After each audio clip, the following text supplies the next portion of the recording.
9:30, time to start this exciting day. So, buongiorno a tutti. Welcome to the event Biodiversity Digital Twins and the Destination Earth Ecosystem. My name is Gabriela Zucchini. I'm the scientific coordinator of BioDT, and we will start the day with some words from Orania Skondra, from the agency executive and project officer of BioDT. So, welcome, Orania. She's online. Yes. And Can you hear me?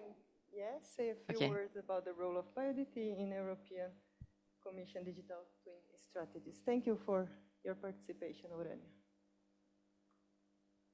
Thank you, Gabriela, and good morning, everyone. And thank you for inviting me to the BioDT final event. I'm very happy and very honored to be here as a project officer of this very interesting project.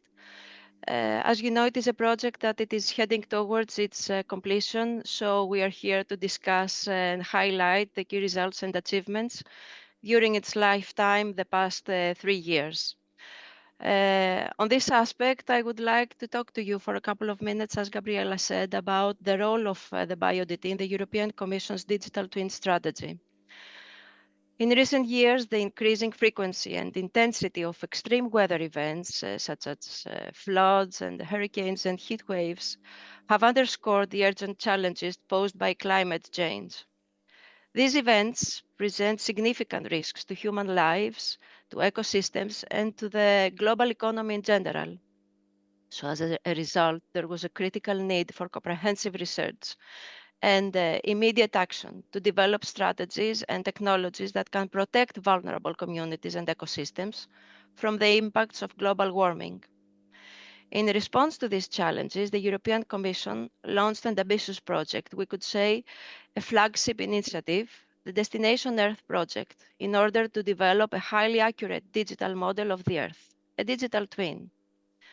As you all know, the digital twin models monitor and simulate natural phenomena, hazards, and the related human activities, enabling policymakers and researchers to better understand the environmental challenges and to anticipate climate change impacts. Climate change remains a high priority, of course, on the European Commission's agenda. DestinE is an essential pillar for the Commission's efforts towards the Green Deal and digital strategy. The Commission leads the implementation, of course, of DestinE in coordination with the Member States and associated countries, partnering at the same time with the three entrusted entities, ESA, EUMETSAT, and the European Centre of Weather Forecasts. To put some numbers to the importance of this initiative, you should know that, let's say, a rough amount of 107 million euros has been granted to fund BioDT projects between 2021 and 2024, something that further reiterates the Commission's commitment to support the efforts of research communities towards DestinE goals. Yesterday, here in Brussels, in our premises, took place for the first time a cluster event on DestinE and research infrastructures, bringing together Horizon Europe projects that intersect with the DestinE initiative. So the event offered a great opportunity to all participants to explore the state of play, to discuss the scientific and technical achievements, the challenges, and of course the synergies and possible collaborations, which is the most important, between the projects and the implementing entities and other stakeholders. It goes without saying that BioDT, as one of the building blocks of this construction, if I can say so, was here and actively participated to the cluster event. The project had as a goal to push the boundaries of predictive understanding and biodiversity by developing a DT using the computational and data storage services of the Lumi supercomputer in order to better understand and predict the impact of the human activities on the environment and to support decision-making for conservation and sustainability. BioDT plays a crucial role in supporting the development of digital twins for environmental applications. By creating a digital twin for biodiversity, the project is helping to advance our understanding of the natural world and our impact on it. And understanding the forces shaping biodiversity is the basis for rational management of natural resources. And this, to my understanding and my point of view, is what best describes the important role of BioDT in the European Commission's Digital Twin strategy. So today's event will showcase the achievements of the project and will provide a platform for discussion and exchange of ideas of the future of DTs for biodiversity. So I really look forward to listening and following all the presentations and the demonstrations that will be shared later. And of course, listen to the discussions that will take place.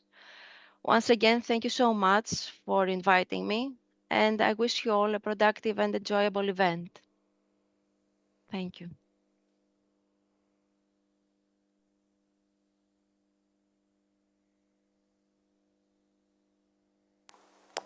Thank you, Orania. We have time for...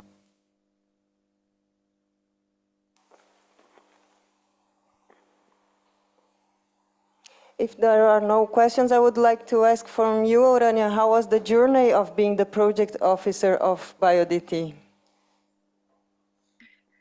As I said, it was one of the most interesting and enjoyable, if I can say so, projects. It is a project that came to my portfolio not from the very beginning of it, but actually I inherited it from a colleague of mine. It is the first time that I had a project on digital twins. So since my educational and professional background is completely different from this area. My specialization, let's say, is in business administration and international political economy. So you can understand that it was very interesting for me, and I learned so many things. And I wish I could have this project from the very beginning. But even from the point that I got it, it was enough for me to enjoy the entire lifetime of it. Great, thank you, thank you. So now we move on. Thank you, Orania, for the next speaker. That will be Lina Munari. She is also online. She's Deputy Head of Unit in High Performance Computing and Applications from the European Commission. She's not here yet. She is? Okay, so let's wait a minute. Welcome, Lina. Thank you. Hello, good morning. Buongiorno a tutti da Lussemburgo. Thank you also inviting us. Lina Munari, Deputy Head of Unit, as described from the unit dealing with HPC, high performance computing and applications. The link between us and Urania is that these days the Commission DGs less and less manage the project themselves. We used to do that. That was my job as well for a very long time. So it was very enjoyable time in my period because you could really get very close to the researchers and the project. So unfortunately, this is not possible anymore. So we are in charge of the policy side, and particularly here at the Destination Earth initiative that we launched a few years ago. As Urania was explaining, the background to Destination Earth initiative really links to the Green Deal. I mean, it links to using our fantastic current HPC computational capacity in order to be able to analyze the past, the present, and the future in terms of where the climate change adaptation is sort of taking us and how to find mitigation measures. So this brings me to, and we are funding this major, Destination Earth system. We launched it last June in Kajaani, Finland, at the premises of a Lumi supercomputer, because it was the supercomputer that was actually powering the two first digital twins that we have developed within the Destination Earth initiative that are all also for you to use. So the climate DG and the extremes, these two first DG digital twins were powered largely by LUMI, but also other European supercomputers that are currently being put in place, plus being expanded by the new set of supercomputers, which we call the AI factories. But I mean, I don't go delve into this technological trajectory that is underpinning all this, because I would like to focus a little bit more on your topic area, not only on the digital twins, but about the subject matter that you're all experts, which is biodiversity. But EU's biodiversity strategy was launched in 2020, part of the Green Deal, and it sets very ambitious goals for 2030. So you, of course, clearly are, of course, aware of this. And I would like to just highlight a few points in this strategy and where this digital twin technology we see would actually be very crucial for also addressing the goals of the biodiversity strategy. So the biodiversity strategy has the 3 goals, which one is ensuring better implementation and tracks progress in the area, improve the knowledge, finance, and investments, and better respecting nature better in public and public decision making. So when you look at this, and not being a scientist in this area, but what I have been told is that, and looking at the nature around us, clearly biodiversity is a highly challenging area to simulate and to observe because of the variables that are around. So you already, in the BioDT project, managed to not come up with 1, 2, but as I understand, 10 digital twins, looking at the different aspects of biodiversity. And this shows that why in this part of the Horizon Europe, where the projects on digital twins are funded, it is highly appreciated to be able to provide European researchers the cutting edge technology and the tools that allow actually monitoring the environment and making these predictive assessments for the future. So as part of the biodiversity strategy, one of the key pillars of the legislation, the nature restoration law, which was adopted and entered into force last year, it's very there was a highly heated debate around the adoption of this law, in particular because one of the reasons, reasons for this debate was the lack of reliable data. So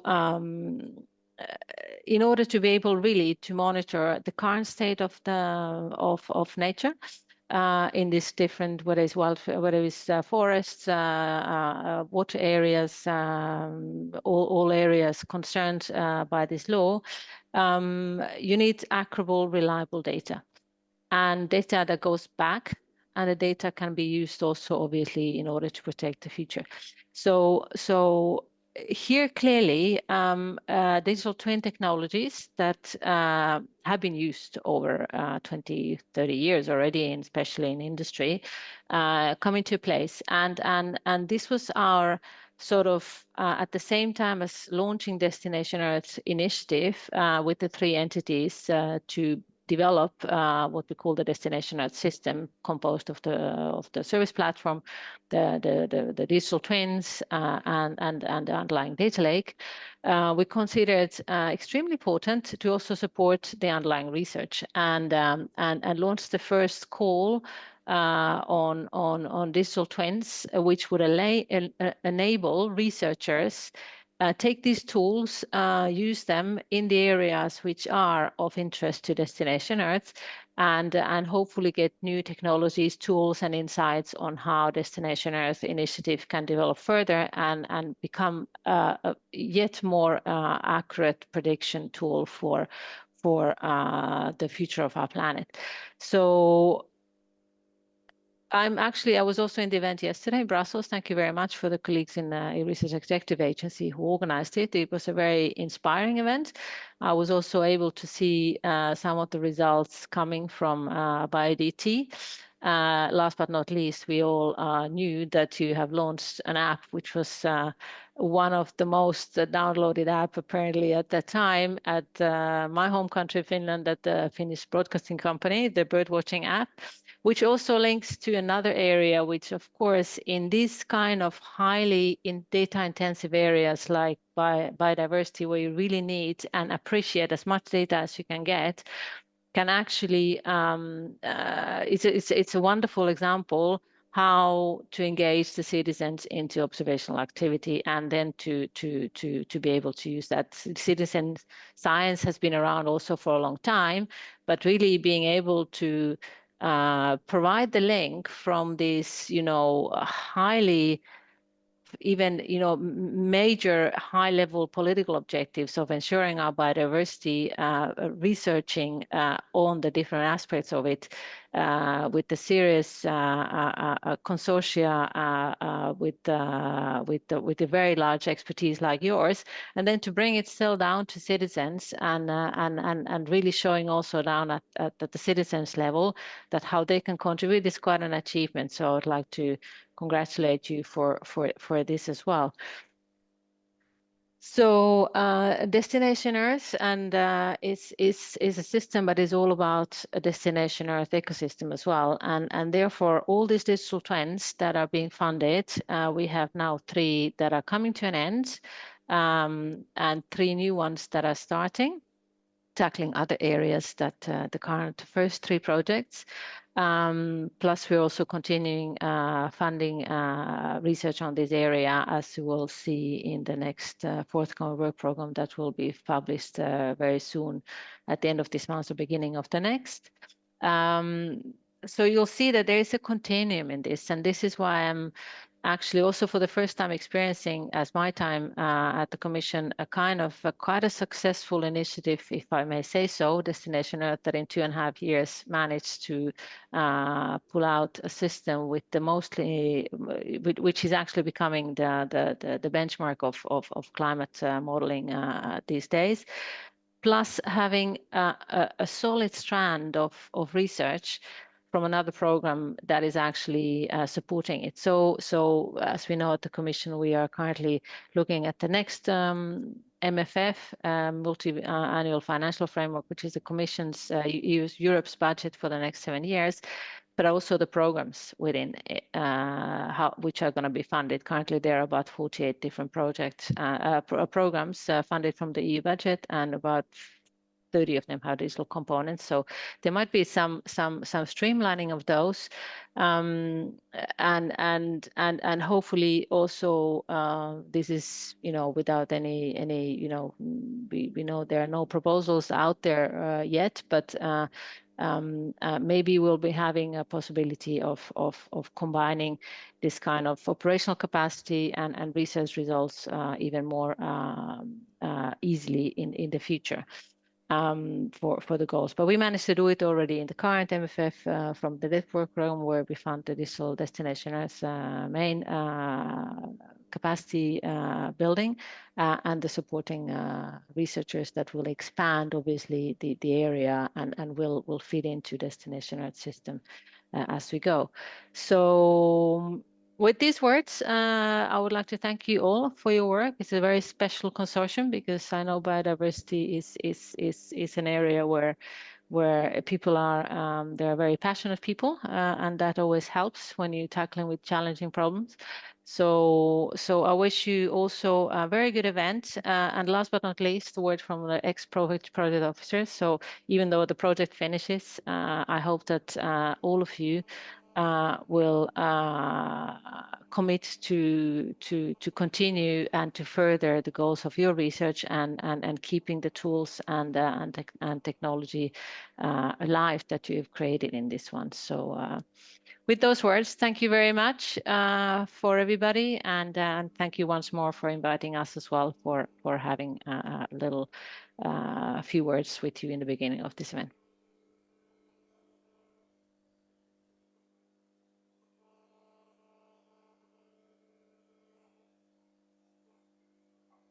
Thank you, Lina, for joining.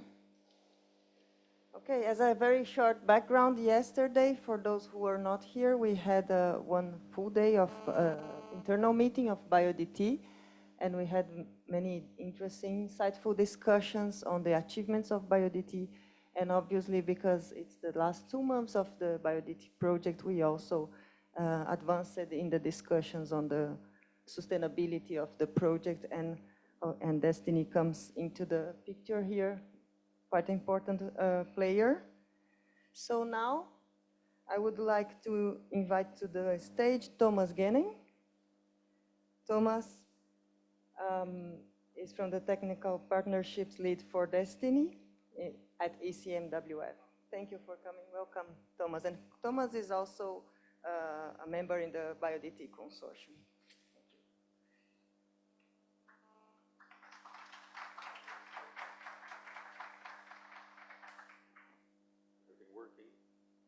All right.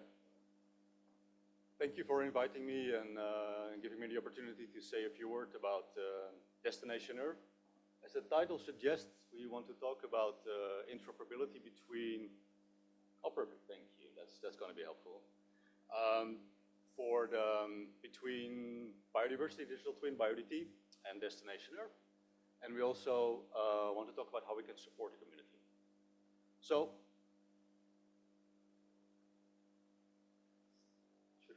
all right, that's also fine. So this is a slide we always like to show when we talk about Destination Earth. It's a nice example of a climate scenario that's being run at a global scale.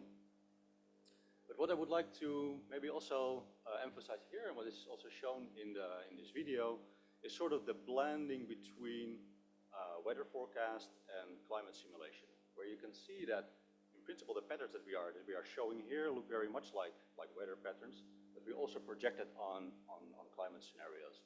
And I will come back to that later on in the presentation, how we actually try to combine these two. They're run at comparable resolutions, so both our weather simulations as part of Destination Earth and our climate simulations as part of Destination Earth run at a similar global resolution, which makes this combining, this blending also easier. Obviously, for the extreme weather digital twin, which is one of the key components of Destination Earth, we're looking at timescales of a few days, right? Like weather forecast timescales. Where for climate simulation, we're obviously looking at multi-decadal trends, right? So the one for climate is much more like a statistical analysis, like what kind of climate change trends do we see, what kind of mitigation measures can we take. And for extreme weather, it's more like what do we have to do tomorrow, right? So it's kind of different timescales. But the models are quite similar that we're using, and the global resolution is also quite similar, meaning that you can also start to think about these combined scenarios. So can I project certain weather patterns in future climates and so on? And that, of course, becomes quite relevant for biodiversity simulations and biodiversity digital. So when we talk about, so when we talk about this continual scales, basically, going from daily scales to multi-decadal scales, we can also project that on our digital continuum that we have in Destination Earth, where we have also different scales in data volumes. So the models themselves that are sort of the key of Destination Earth, they produce a lot of data. They produce on the order of petabyte a day of data on systems that are very capable and have a lot of computational resources, but have a very low retention time for the data itself, right? Part of that data, we want to move to a different system where the computational resources are less, but the ability to retain some of the data for a longer period is bigger, right?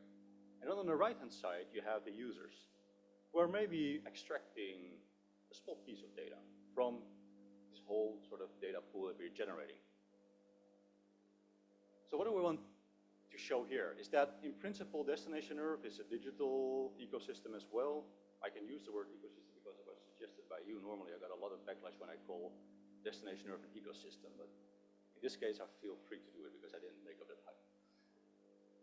That sort of this digital ecosystem, the data and the information flows from this high resolution data we're generating on the left-hand side of the spectrum all the way to the sort of the few gigabytes that maybe users are extracting on the right-hand side and everything in between.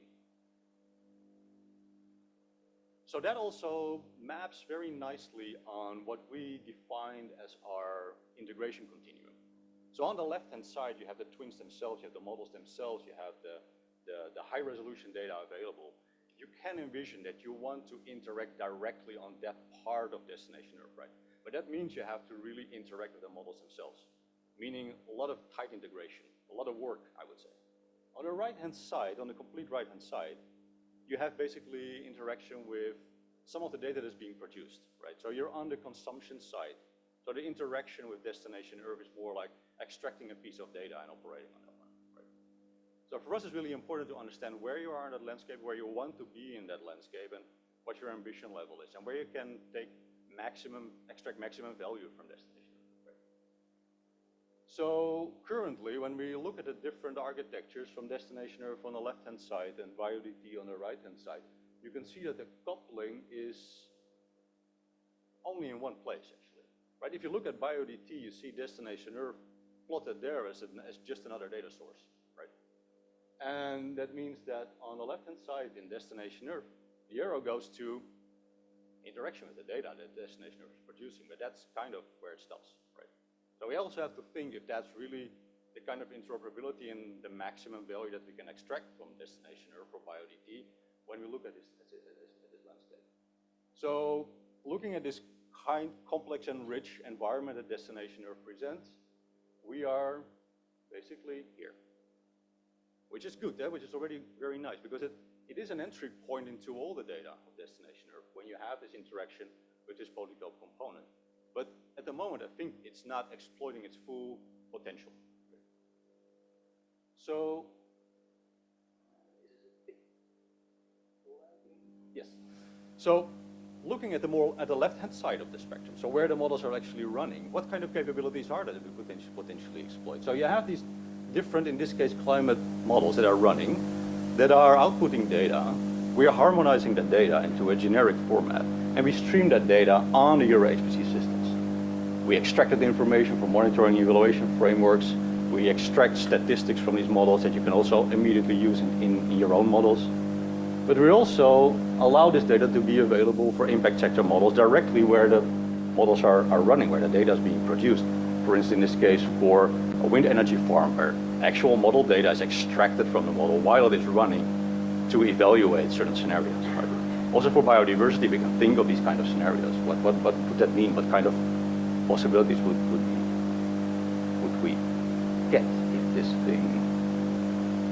Whoa! That was it? No. I have a few more slides, hopefully.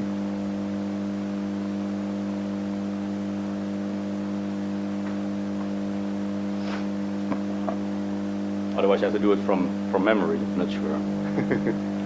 All right, good. We're back. Let's see. Do I have to point at you with this one?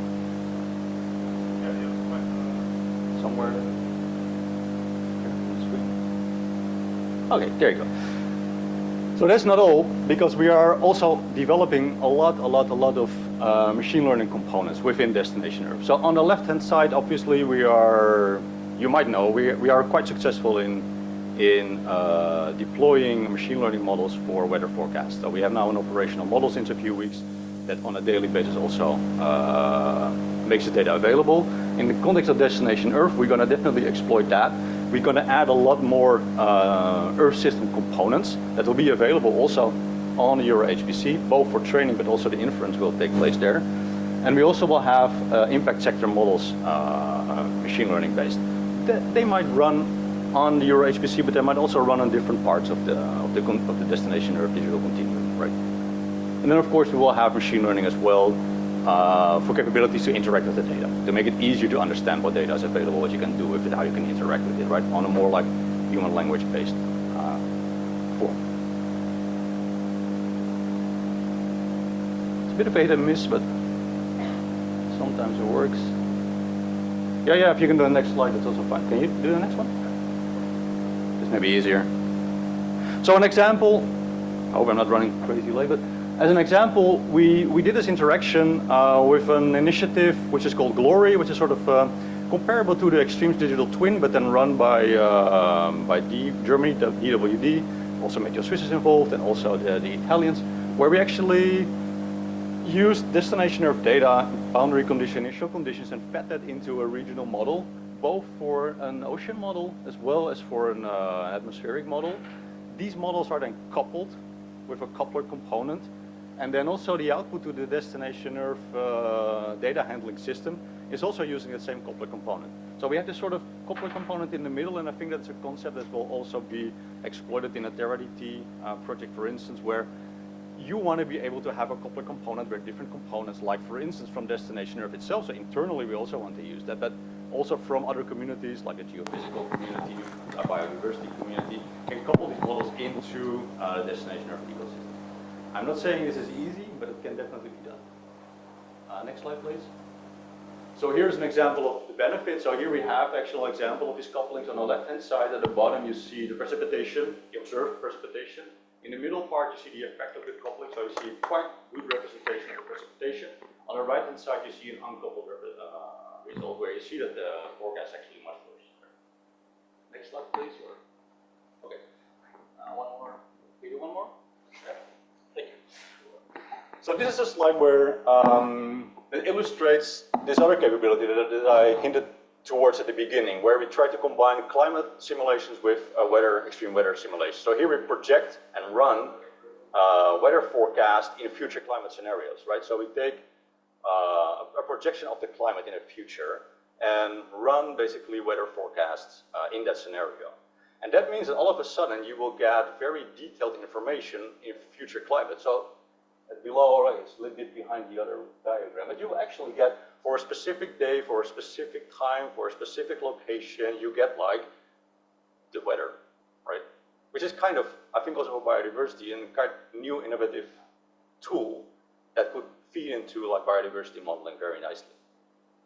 So that brings me to my last slide, where we basically want to say, okay, so what are we currently doing? Where do we see connections? And where do we see future potential to make destination Earth and biodiversity modeling more interoperable, more aligned, basically? So can we envision this model coupling that I just described? But maybe can we also take it one step further? Maybe we can also feedback information from biodiversity models into destination Earth. For instance, feedback into the carbon cycle, maybe feedback into the land use, and so on. Can we look at that? Or can we maybe access more higher resolution data for biodiversity simulations? Or can we scale from regional biodiversity models to a more European scale, exploiting more computational resources that are available in destination Earth, and more data maybe that's available in destination? So these are the kind of links that we envision to happen going forward, and that we want to exploit, and that we're also actively engaging with the biodiversity community. So hopefully next week we will enter into negotiations for a contract to explore these possibilities in more detail. And that was what I wanted to say. Thank you.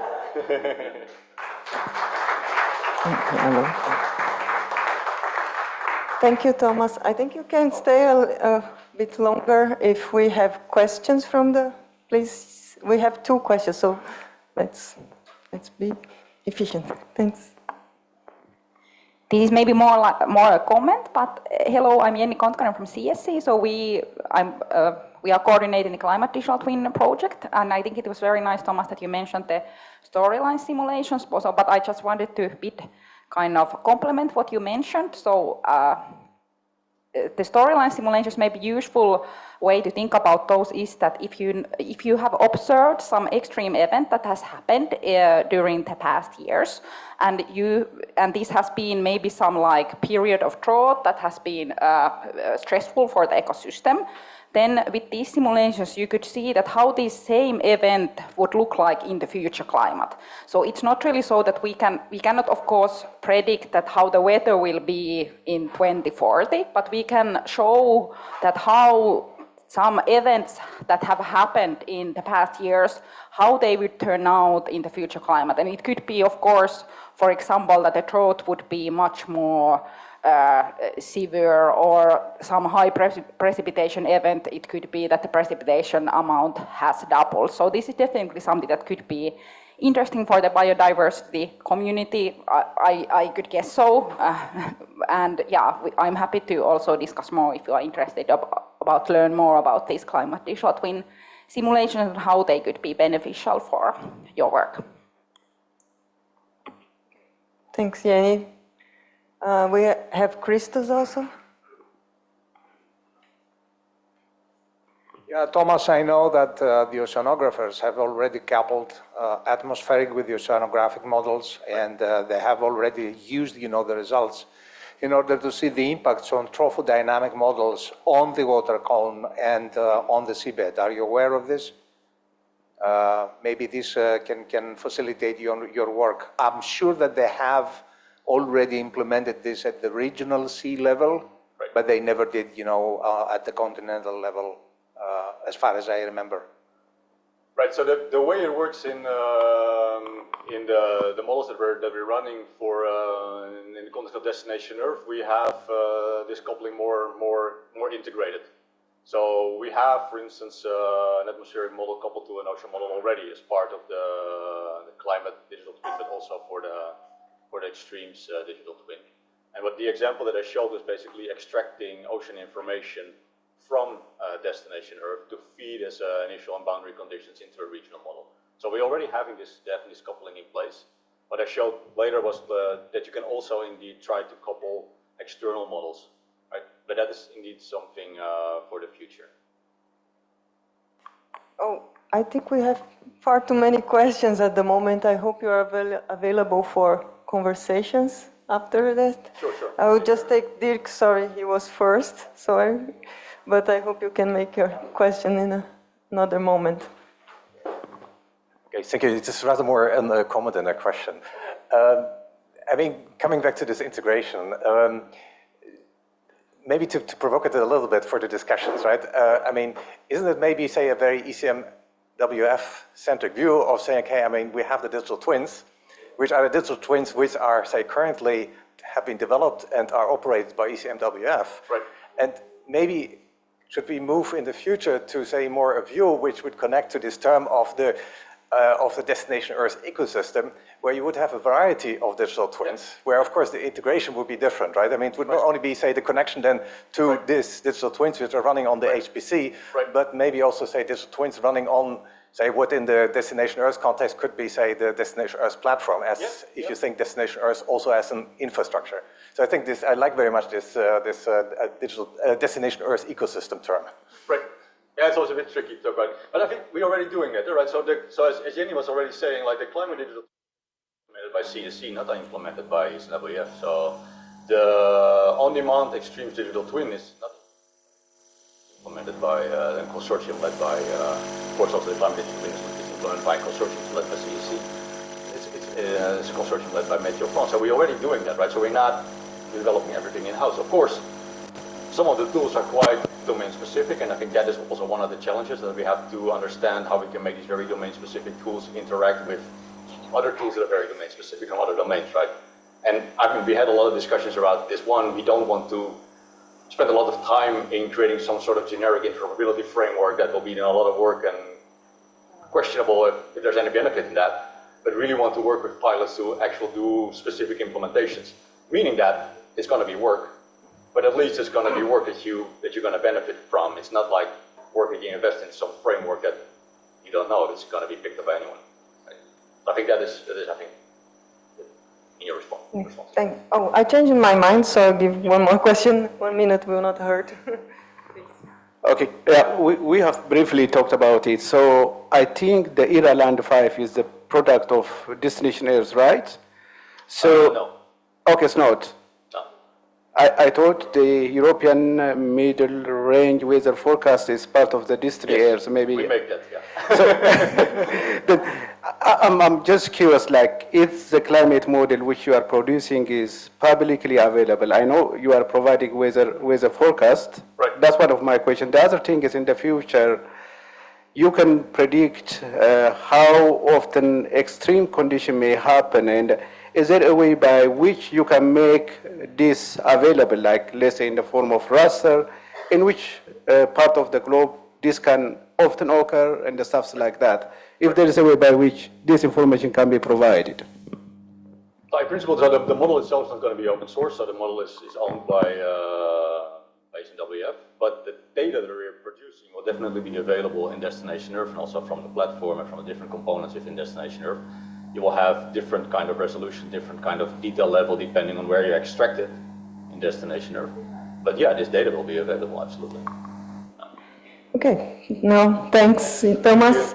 And I give floor to Franca Koens from the Destination Earth model engineer at the European Space Agency, ESA, and also responsible for the outreach activities. Thank you, Franca. Yeah, thank you so much, Gabi. I'm waiting, should I just? Perfect. Yeah. Thank you so much for inviting us here. It's really important that we talk to each other because I think it's a great project you did in the past years, and you started with a lot of ambition, and I think you have a lot of results which can be very interesting for Destination Earth in the future. And I really liked also that Thomas talked about the digital twins we are producing on climate and extremes. ECMWF is doing a great job on developing these twins and make it available.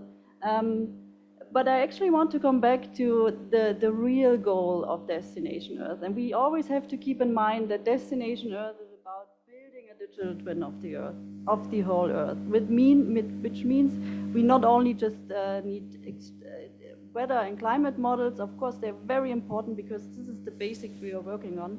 But we do need all the other digital twins. And of course, we do need biodiversity, different digital twins in the ecosystem that we, in the end, have a full digital twin of the Earth.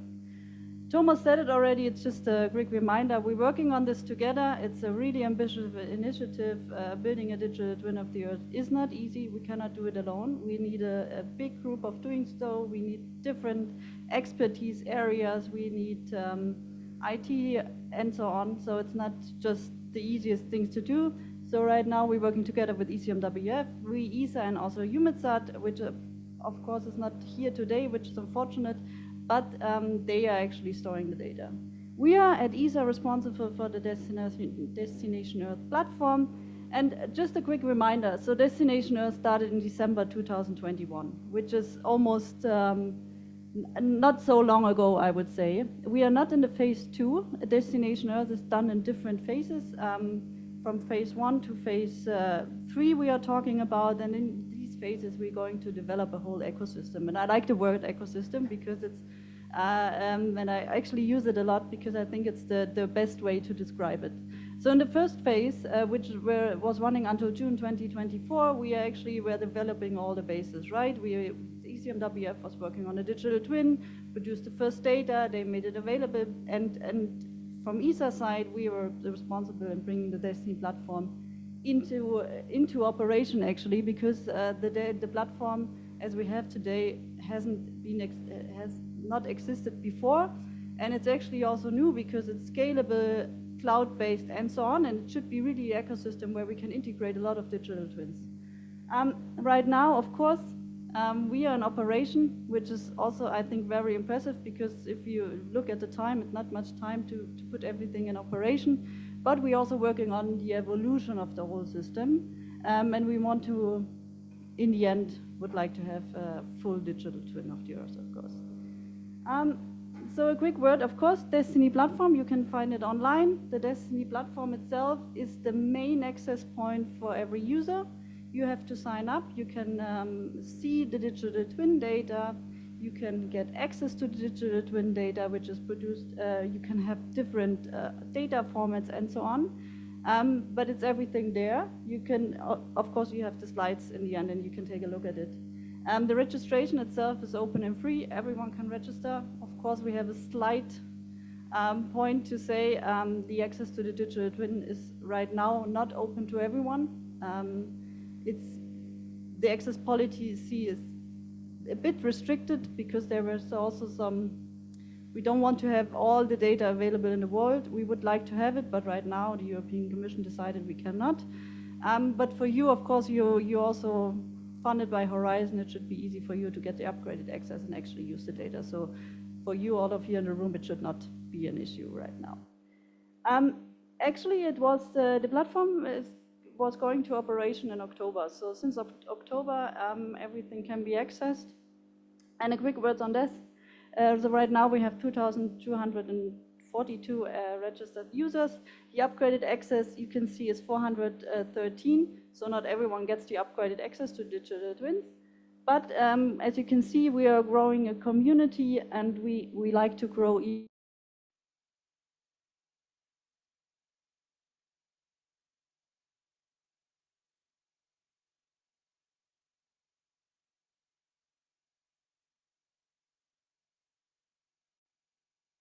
highlighting how important also the research, as Lina said.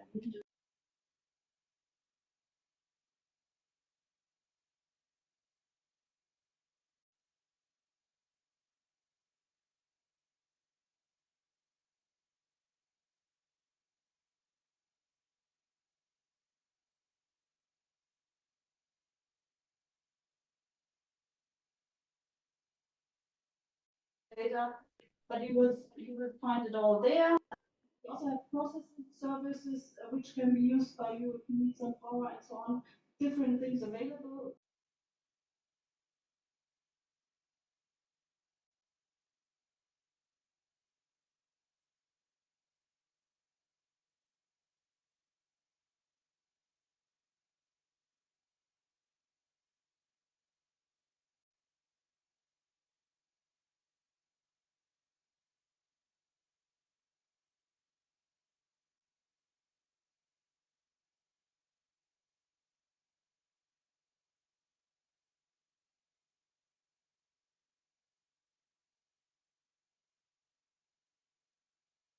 In the future, which will be worked on and so on. And you can also contribute with ideas to that. If you have an interesting service you need, something you really need within your project already used there, and it would be interesting to have it on the platform, please tell us, because we have to listen to you, because we need to know what you need.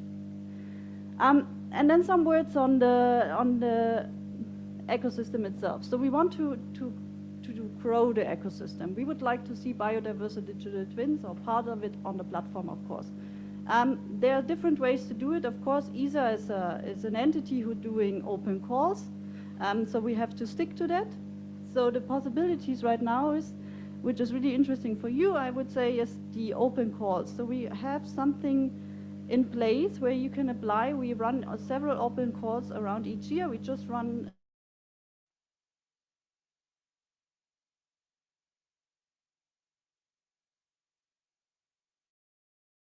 in the future. And if you go to this open call, you actually get 500,000 euros of funding to onboard your existing services, your existing digital twin onto the platform, integrate it into the platform, make it available for users, and actually have also 6 months of running it into the platform. Because it all costs money, we understand that, and we are providing this.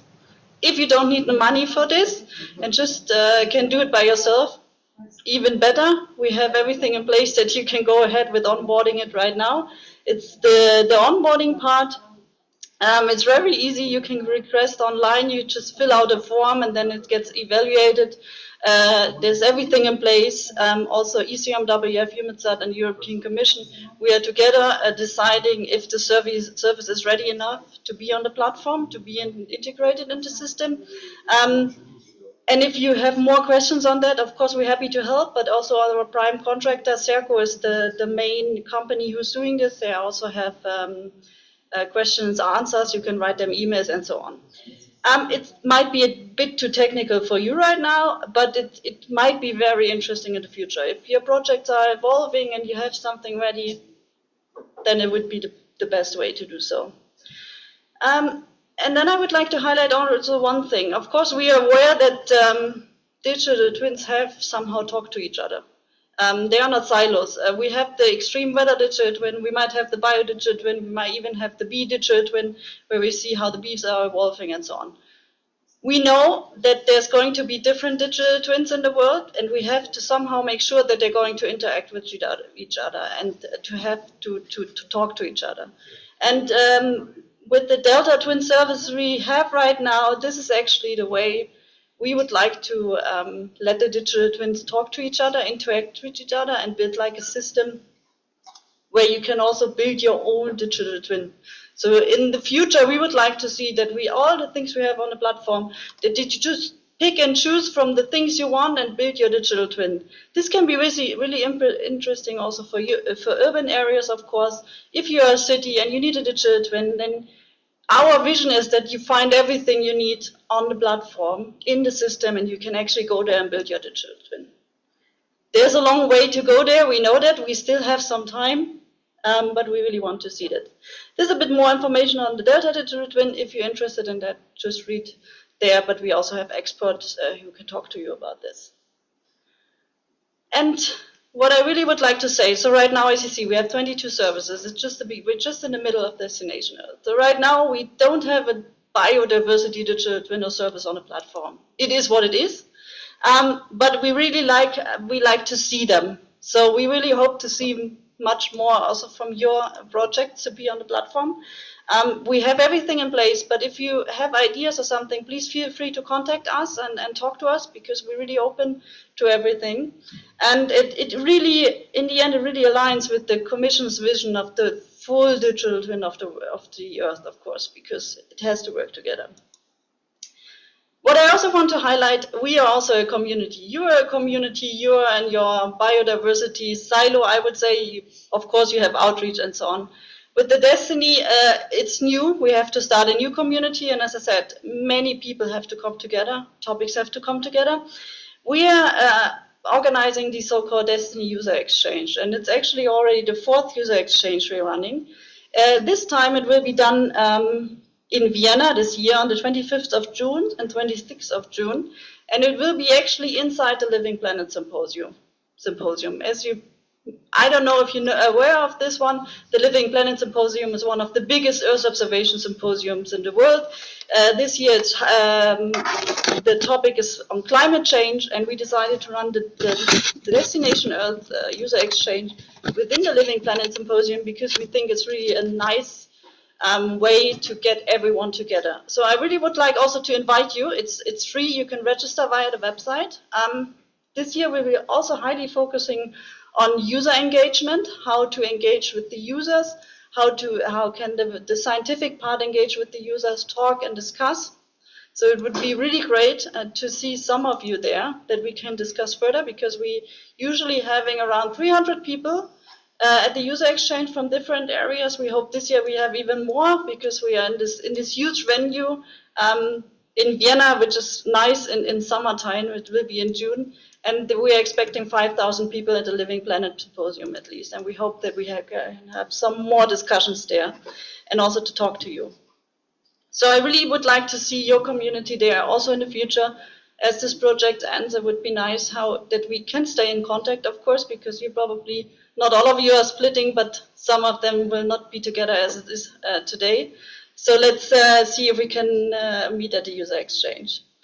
And some words on the system itself. If you need any information on Destination Earth, we all have websites in place, but we also have this joint website where you can find news, you can information on the use cases we are doing. Everything you need can be found there. Also, we have contact details there, and you can also sign up for the newsletter. You can see what we are doing and really engage with us.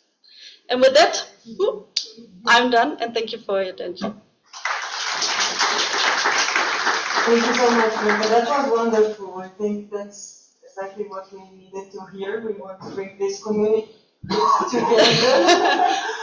Okay, I don't know what to do, because we don't really have time for so many questions. Let's I will be here the whole day, so we have plenty of time to discuss. Maybe, let's be very efficient in our questions. Okay, thank you. I try.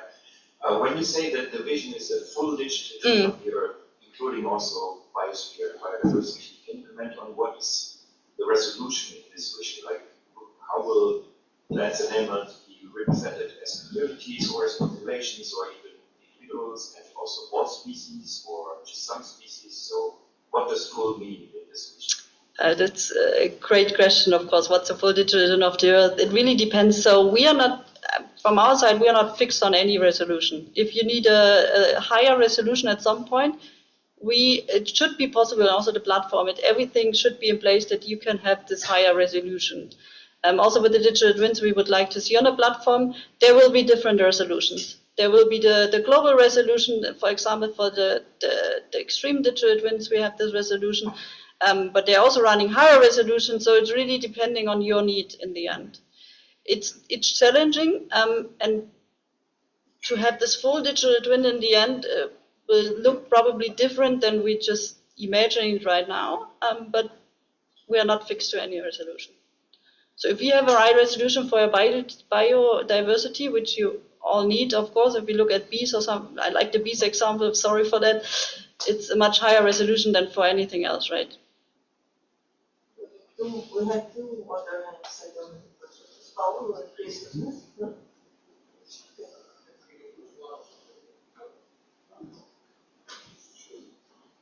Yeah, thanks, Franka, for this wonderful talk. Quick question. The two digital twins you already deployed, which Thomas mentioned, extreme weathers and climate adaptation, they are a bit special, I would say, from what I see on the user experience workshops, because I mean, they are part of your portfolio. Do you intend, and this relates this to the former question, to make the other use cases and twins we would deploy or commit also to part of the portfolio, or do you see this more as an end-user usage to deploy the probably smaller twins in the architecture? For example, the use cases we were running in Destination Earth for the past years, most of them will be or are in the onboarding phase right now. So they're going to be available on the platform in the future. Some of them will be available as they are. Not all of the data will be part of the data lake, but we're discussing how to make it available in the data lake. So yes, we would like to make it available. They're going to be available in the future, but of course we also have to decide which is the best way to make it available. I don't know if this answers your question, but we are happy to discuss also in the break more in detail. Just a very quick and political question. What is your relationships with the GEOs in the Group on Earth Observation systems? Good question. I would say not much. For example, we are part of, we are also discussing with GEO, not the GEOs, but the Group on Earth Observation. We attended also the GEO meetings. We are in contact with them. For us, and I was actually part of a panel discussion last year where we discussed if we can be the one for the Earth intelligence in the future to contribute to this. We would like, as I said, DestinE was implemented for a digital twin of the Earth, and the vision was always to have a global ecosystem in place which can be used by anyone in the world. With the restricted access policy right now, it's not what we imagined back then, but we hope that in the future it will be open for everyone, and then the interaction with GEOs will be much more intensified, I would say. Right now, because of the access policy, it's not so much, unfortunately. Okay, thank you. I can already give a spoil that there are many pDTs that are interested in the onboarding process. I hope they will reach you. Okay, now we move on to the next speaker, which is me. So, hello. I will introduce BioDT. We've been talking a lot about BioDT, so it's time for understanding a bit better what BioDT is. BioDT stands for Biodiversity Digital Twin for Advanced Modeling, Simulation, and Predictive Capabilities. Yeah, you can change the slides. It's fine for me. Yes, I will tell you. And we have been discussing a lot of digital twins. Yesterday we had, as I mentioned, this whole day on BioDT. But I think it's a good moment to also define what a digital twin is. We haven't done that. Carol is happy about this. So a digital twin is a virtual representation of a physical system, and it can be continuously updated, potentially with real-world data, and enable simulation, analysis, and optimization. This concept has been widely used in industry, and it helps in process optimization. You can predict maintenance, for example, And in these industrial settings, the special thing is that these models and these machines, they have several components that are human-made. So we know the components, we know how they were developed, we know the goal, we know the beginning and we know the expected end. On the other hand, when we move to, for example, climate or biodiversity, which has been a recent advance in the digital twins concepts, we move beyond this factory floor and start to model virtual Earth ecosystems. We are dealing with different components. For example, in the biodiversity realm, we are now talking about evolutionary processes. It's a different time scale. And evolution, for example, have a strong component of stochasticity, which makes prediction more complicated.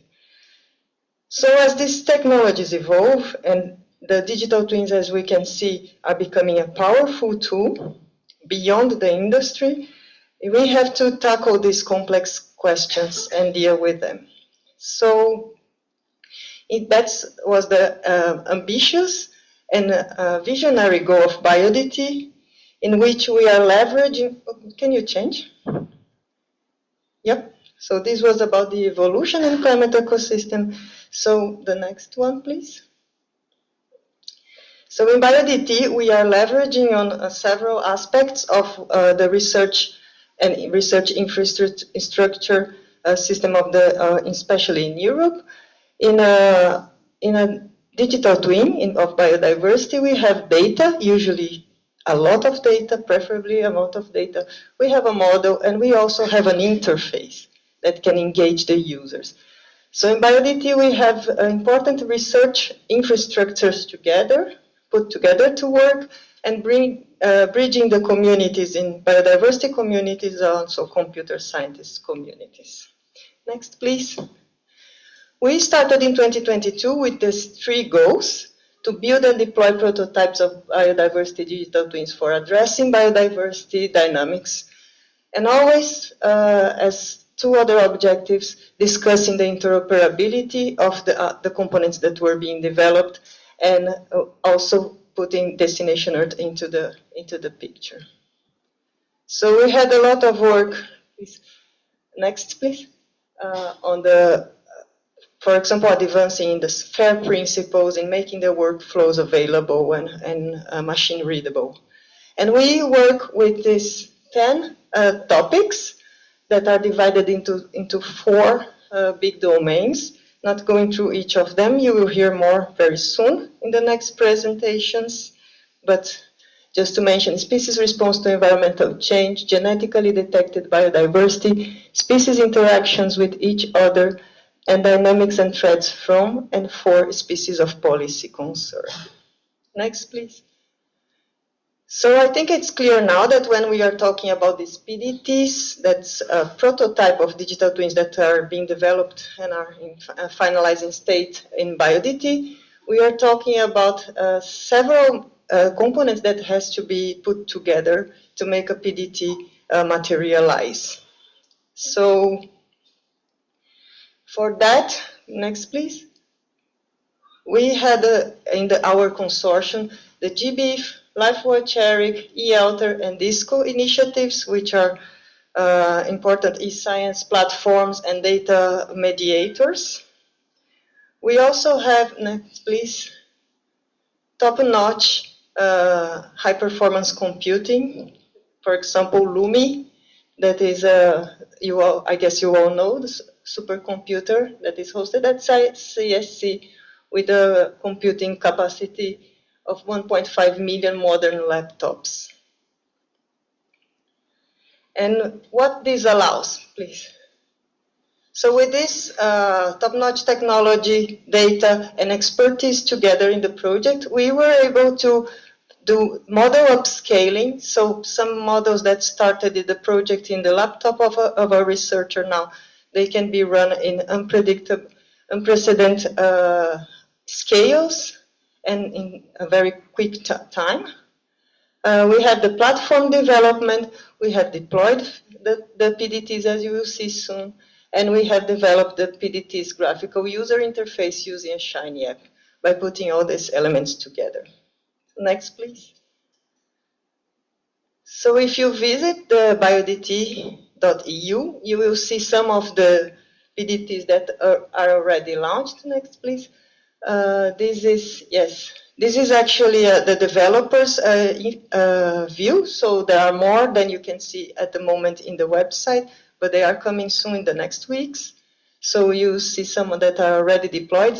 There are pDTs that are deployed in another environment. And what is pDTs? Next, please, very quickly, because there will be more presentations about that. What these pDTs can answer, this biodiversity digital twins, complex and simple questions at the same time. For example, to predict levels of invasion for alien species in Europe. Next, please. So you have several features to model, and then you can visualize in what is 20, I can see from here, 2040, in the interval of 20 to 2040, the level of invasion of certain species or invasive species in general. So this is a very clear link to policymakers. Next, please. Also, for example, we have the near real-time bird monitoring. Next, please, that Aurania was mentioning, where citizen science data is collected using an app in a mobile phone. So unprecedented amount of data being collected. There is the recordings of the birds' songs are done. Then you have AI identifying these bird songs, and you have the stream in a accessible platform, and you can see every day the birds. So you can basically see the flocks coming based on citizen science. So we also have this work done in terms of putting the data stream to be automatized and efficient. Thanks. Next, please. So this is our consortium, 22 partners, and as we mentioned, we are heading for the end of the project, and there is a lot of interest in bringing together the DestinE and the achievements of the pDTs in BioDT. Thank you.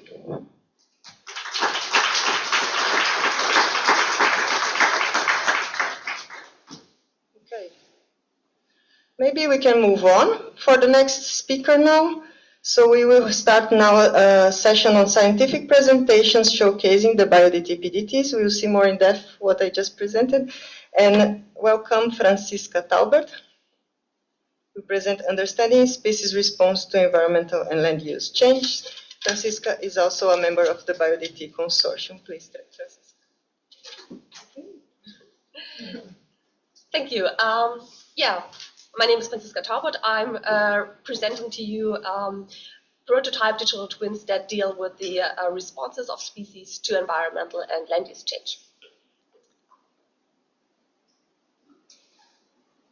So the IPBES report has already emphasized that our ecosystems dramatically decline. So about 50% of the natural ecosystems have already been lost, and about one fourth of species are threatened with extinction.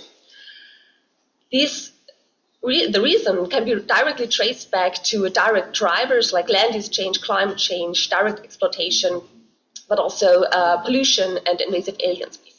And these, in turn, can be traced back directly to other drivers of decision makers like institutions, society, and politics. At the other side, ecosystems are not isolated units. So individual species are living in those ecosystems, interact with each other and respond to environmental changes, leading to the emerging dynamics of the ecosystems that we can actually perceive.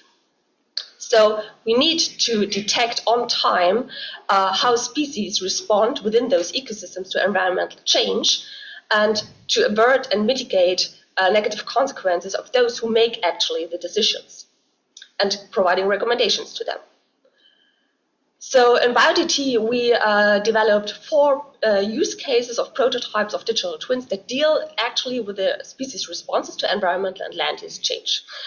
That is grassland biodiversity dynamics, forest biodiversity dynamics, real-time bird monitoring with making use of citizen science data and ecosystem services. So I will briefly introduce each of those 4 use cases and prototypes and showing you the impact those pDTs truly make. So let's start with the grassland biodiversity dynamics. So grassland use often favors high productivity through high management intensification, which is at the cost of biodiversity. And contrast, extensively used grasslands with lower management intensity can show high biodiversity values, but do not bring the desired economic yield. Under climate change, it has been already shown that extensively used grasslands with high biodiversity can much better buffer negative consequences of climate change or environmental changes, which cannot do intensively used grasslands. So intensive grassland use, for example, loses much more the yield they are benefiting from actually, but plants cannot grow under high water deficits anymore, so we cannot mow grasslands anymore under drought events, for example. So it's clear that we need to adapt grassland management under climate change in order to balance also in future the biodiversity and productivity goals of grassland management. So previously, this has been done by using mechanistic modeling combined with field experiments, but those approaches have been mainly based on a limited and more generalized set of scenarios and focused on previous or past time periods of past weather events and environmental conditions. So it didn't reflect real-time changes of the environment. So this is done in this prototype digital twin. So at the core of this pDT, there's still the mechanistic modeling of simulating plant growth and interactions and including economic yield, but also biodiversity, and combines this with observations from the Alto network for model calibration and validation. But now the difference here is that we continuously retrieve and update environmental real-time data of weather, soil, and management to drive the model simulations.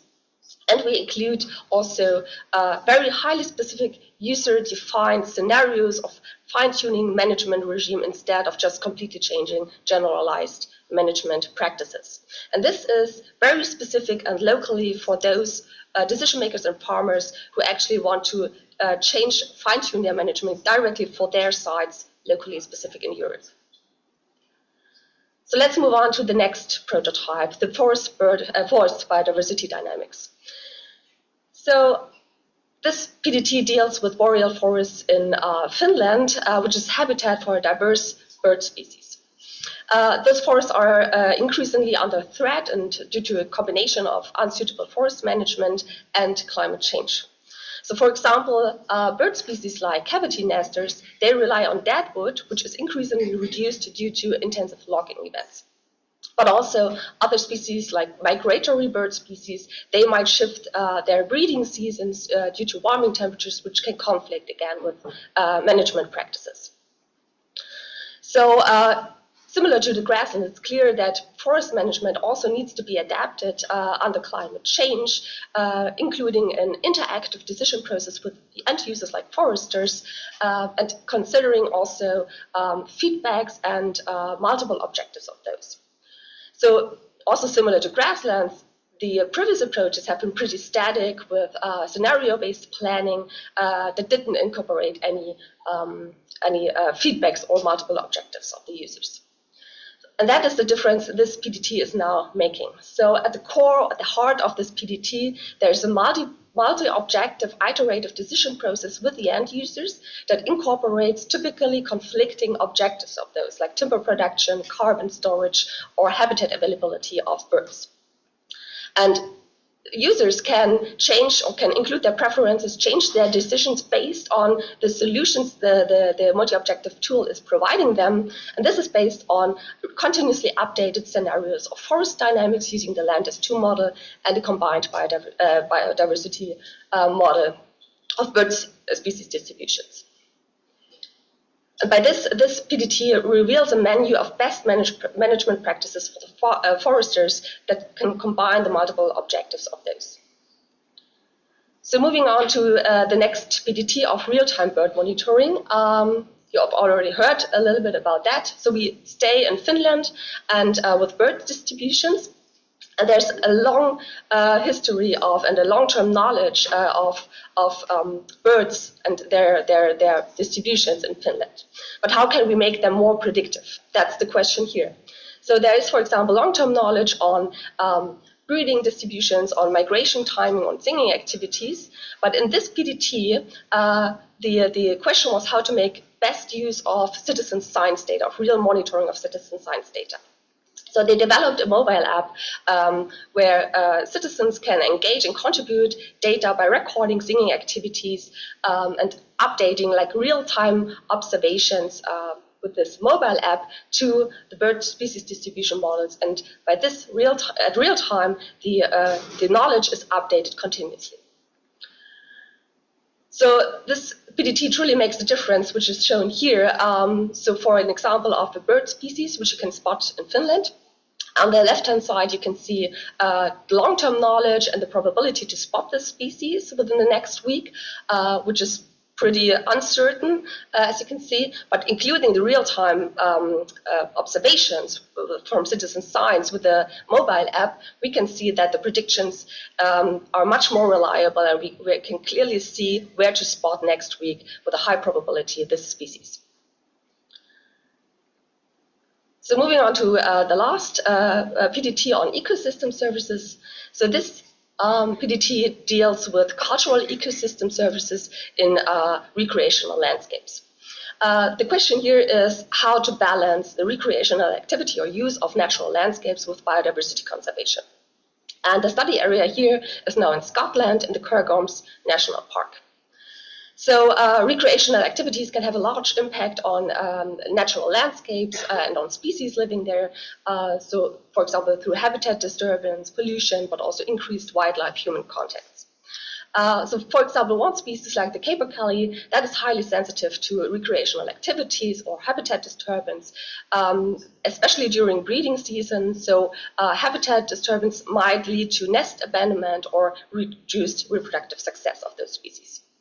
So it's clear that we need zoning and limited access or restricted access, especially during breeding seasons.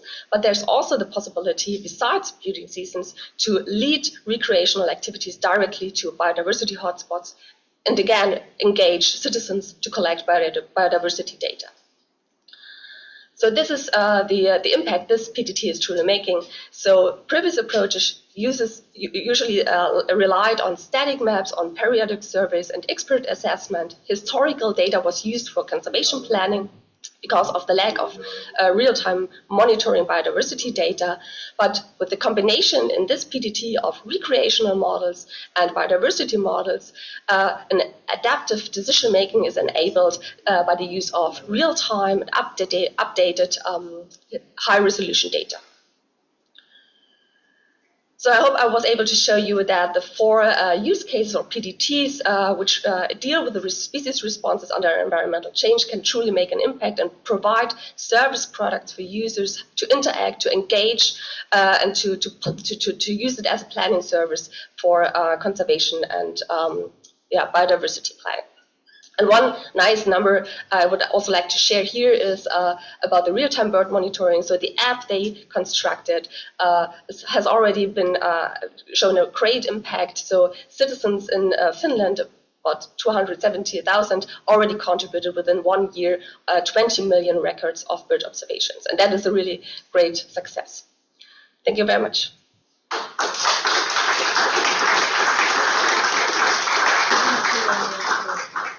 Thank you so much. Thank you so much, Francisco, amazing presentation. We have time for one quick question.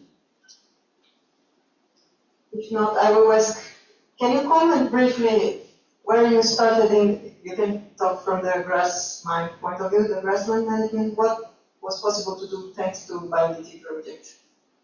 there had been a lot. So the modeling approach that existed before, but we, for example, didn't had access or contacts to the ALTO network and to observations from the ALTO network. So thanks to the colleagues from those networks, we were able to get in contact with people from the observational sites and to harmonize also grassland observation data and to republish them and to make really use of them for the pDT. And that is a really true benefit. And also automatizing the processes and the automatic retrieval. So we truly benefited also from the expertise on HPC and on this automatic processing. Okay, great to hear. Excellent. Thank you, Francisca. Now we move on to the next speaker next stop before the coffee break. I would like to welcome here Ahmed El-Gabas, which will talk about mapping dynamics of species of policy concern. Thank you, Ahmed, for yours.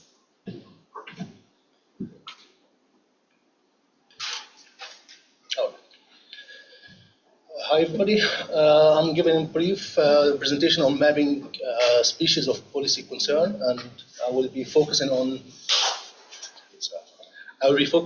the invasive alien species, particularly plant species across Europe. So ecological and conservation policies are focusing on balancing the human impacts or human activities with conservation of species and resilience of the ecosystem, and for long-term ecosystem services provided by these species. So such policies operate at various scales. So it operates from local scale up to global scale. And examples for such policy actions include here, for example, efforts to prevent the habitat degradation and habitat loss, and also efforts to reduce or prevent population decline and the extinction of species, particularly for endangered species.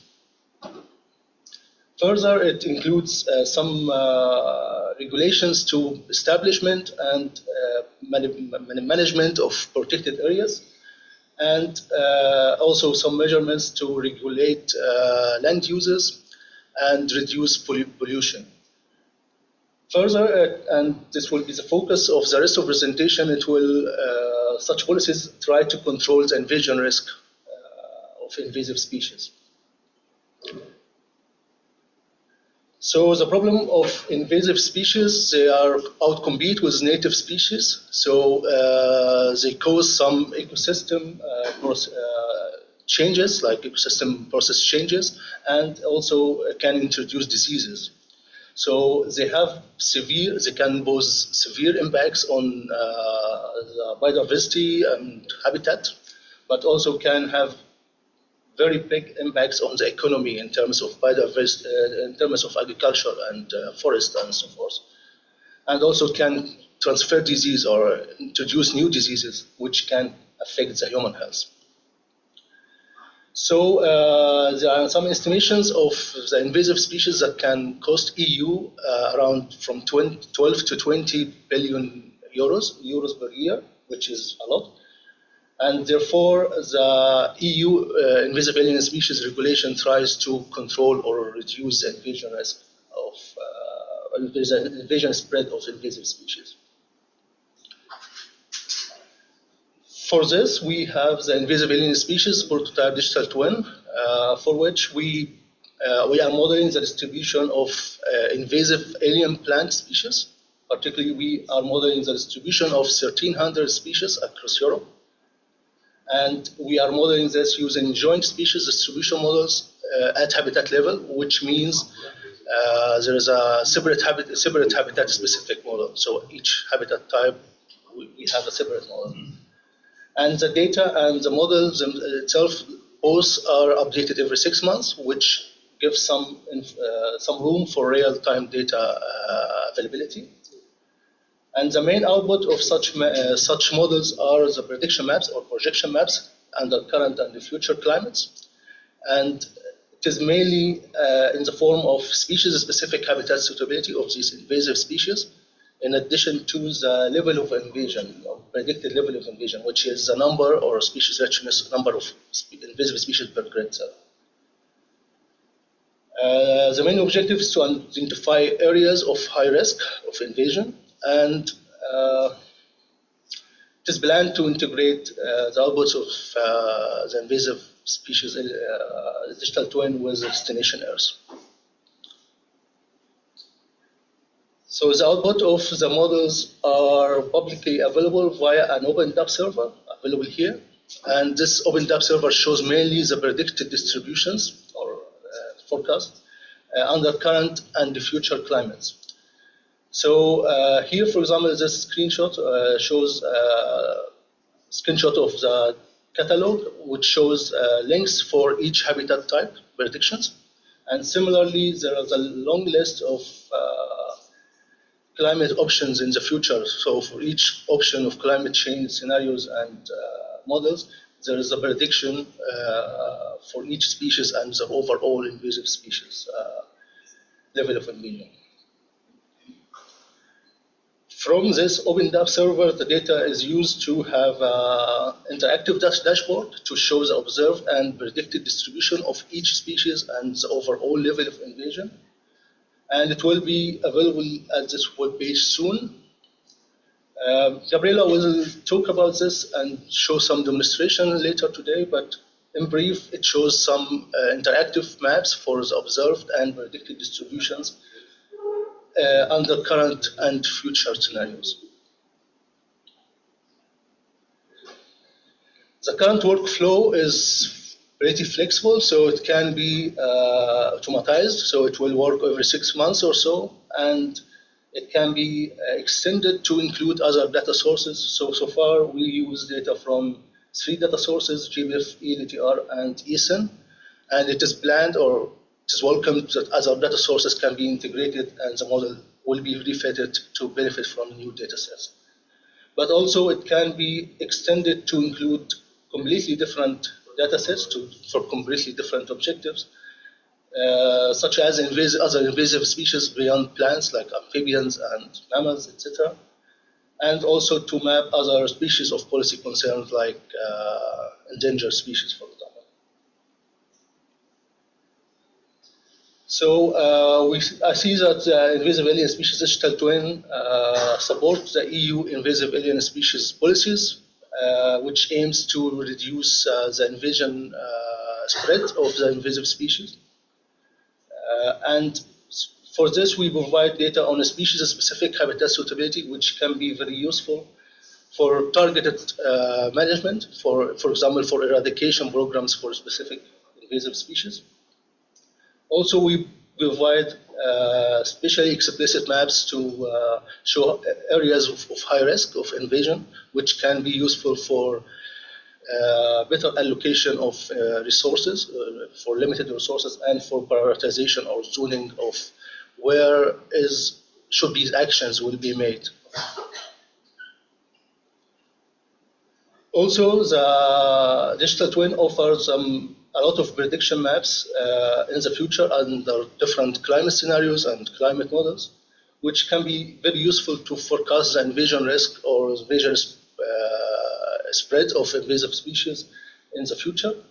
And this can help with supporting proactive measurements to conserve local species and to reduce the invasion spread of such species.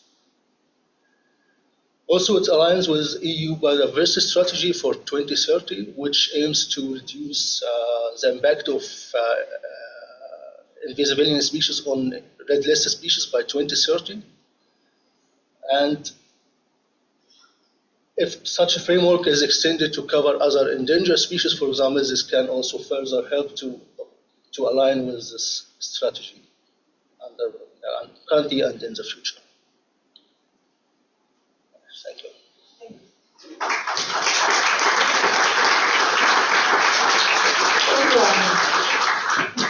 It's certainly of high impact for society what is being developed in this pDT. So now A question from Franca? I actually have several questions. Okay. But I try to keep. First question would be, as this is for policy making somehow, are you in contact with policymakers or are you in contact with also public authorities which are in the end making policy? Not so far. Once we have final outputs, we are refitting the model to have improved model. And next step, we aim to be in more contact with policymakers to convince them or to have some agreements.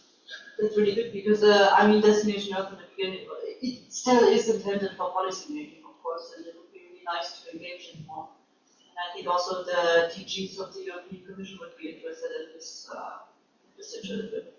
So I think we should make sure that in the future we somehow, because we are also engaging with DGs and have meetings with them, so it would be nice maybe to include this at some point to show them what is actually there. The other question I had with the climate scenarios, what kind of climate scenarios are you using? Just based on increased temperature, or would it be possible actually to use the climate for that? We use data from Shilsa datasets. I'm not sure if you're aware of it, but it provides some climate data for different climate models and for different socioeconomic predictions of how climate will be in the future. So it's ranged from more conservative or conservation oriented to very high carbon dioxide. So we provide 3 different ranges of predictions for this. Yeah, as Thomas was presenting before, because we have the timeline, BioDT started 3 years ago, the climate data is coming now, but as Thomas, that's a very straightforward connection, is to use the climate data in this model from the digital twin. If the data is available for current and the future, the same framework can be adapted to include these. That's all the same concept. And also the invasive species teams is already shown interest in their onboarding, so there is work being done in the work package 8, which they are working on. And now I want to invite Rita to say a few words from our communication team. Thank you.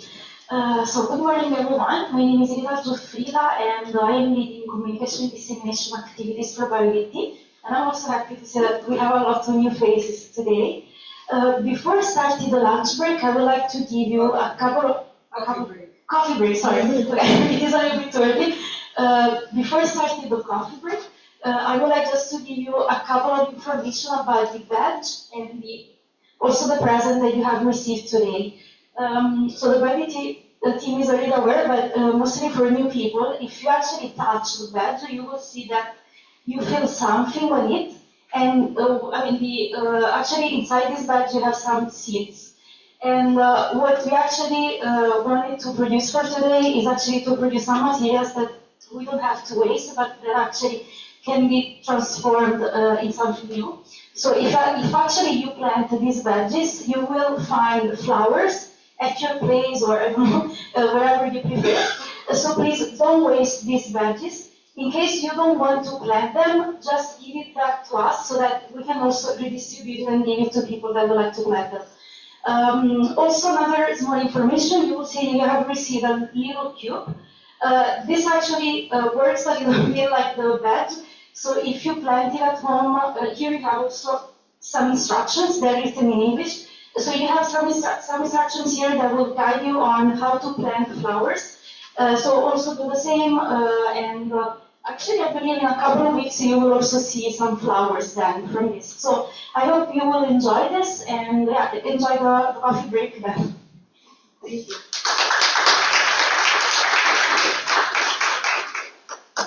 We'll be back here at 11:30. Thank you for the wonderful morning.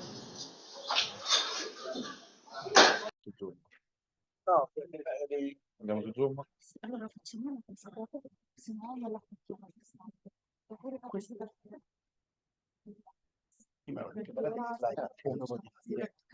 allora, dopo che voi fate vedere sempre queste slide per far andare avanti, Sì. alla fine di tutto deve essere mostrata anche questa qua via su una slide. Pronto, via su una slide? Sì. Però mettila solo al PC. Perfetto. Gabri. Mettiamoci da gira slide. Ah già, C'era un... No. ho visto che ce n'era un... No, me l'ho messa nella cartella. No, sì, ho provato. So now we move on in the scientific presentations. Thank you all for being back in time. And we will welcome Dag Endrensen from University of Oslo to present improving our knowledge on genetically detected biodiversity distribution. The floor is yours. Thanks, Dag. Sono tutto solo.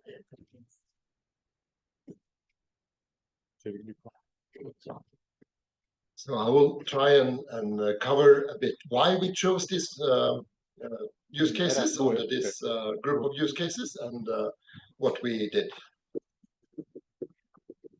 So to talk a bit about filling the gap of undetected biodiversity, why we are looking into this DNA detection, and then this use case groups with the DNA barcoding and then the genetic resources of crop wild relatives. So to start off, a little bit helicopter view, we have known biodiversity, but if you look at the map, this is just showing what's available in GBIF. You see gaps here that is not really aligned with the biodiversity hotspots that we know about. It's bright and yellow in places where there's probably less biodiversity. This is the membership of GBIF, which explains some of it. And we also have an overview of the data publishers in GBIF. This is a major data source for many of the twins, and also what we try to address in this use case groups. So there is a lot of unknown biodiversity. When we have studied a bit, also looking mostly at GBIF data, we see there is an overrepresentation of more beautiful animals, of birds in particular, and underrepresentation in the data sources we have of insects and less attractive biodiversity to record. So how do we tackle this? How do we try to mobilize a bit more from the bottom? There's also a study from Norway where we looked into citizen science data, a portal in Norway, where we see the same pattern, that the citizen scientists, they mobilize mostly the same type of species that we have an overrepresentation of in the collections, in the natural history collections. I tried to delete some slides, yes. So how do we mobilize biodiversity to fill these gaps, to fill up this undetected biodiversity? And GBIF is taking sources, specimens, observations, literature, but we are looking here more at remote sensing to see if we can capture some of these gaps, and particularly this DNA genetic resources as sources of detection of species that we have less data on. And the problem is also bigger.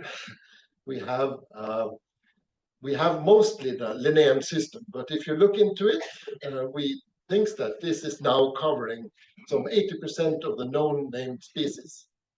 That is not all the species. We are moving on to see also if we can describe species with a phylocode, with genetics, and the use case we have on that is addressing a bit this also operational taxonomic units, naming species, identifying species with other things than only the names. Because we believe that most likely, and at least 90% of species are not even named.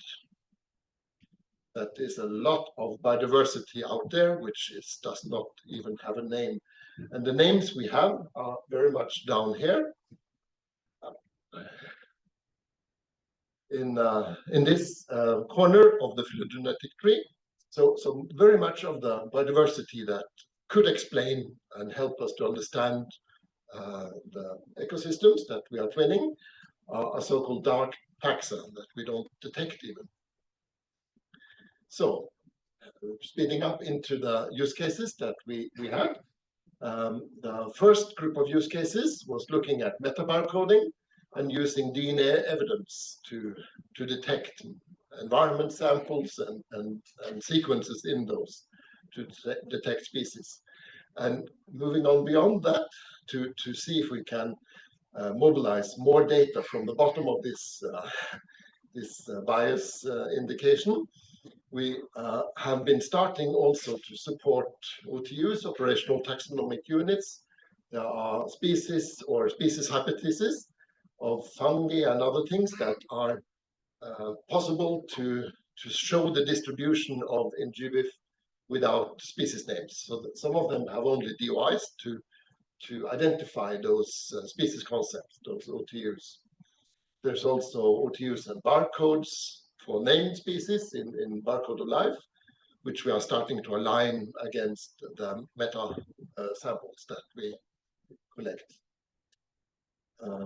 And we also are trying to align the observations that we mobilize and use in the twin against the phylogenetic tree that shows other relationship, other relatedness than the species richness indicators and so on. So it shows us and tells us more about biodiversity. Moving on to the last use case that we were setting up. Here we are using, we are addressing the problem of food security. So estimates are showing that we need to increase food production in light of the climate change and other effects, population growth by 70% in the near time ahead. At the same time, environmental stresses, particularly in area with high populations, with heat stress and other stresses, are predicted to reduce the food production potential by 2% each decade. So this doesn't really match up. So we are trying to address this and see if we can find genetic resources that can improve resilience in crop production towards this. Because when we selected and developed our crops, we selected them for properties and traits that increased food production in those conditions. And we have caused an homogenization. We have been losing some of the traits that we need now to diseases and these extreme conditions that didn't exist when the farmers were selecting their crops. And this is causing a bottleneck, which we then assume we'll find untapped genetic diversity in the old cultivars that hasn't been maybe exploited that heavily lately. But we are looking in our use case more at the crop wild relatives, diving even into the wild gene pool and see if they have traits. Those are in the environment, and they continue to adapt, and they have ongoing adaptation to climate change and other stresses that we can exploit. And they contain a lot of these genetic properties that we are seeing that we do need now. What we set out to do is to make a twin that will help us to identify and find those genetic resources that will be needed in breeding. So we are using climate data as a proxy to identify those alleles. We still need to look at the feedback loop and the interaction with the physical twin to see if we can detect how this is taken up in actual breeding and produce new cultivars. So that was a quick run through of the use cases we had on DNA detected biodiversity.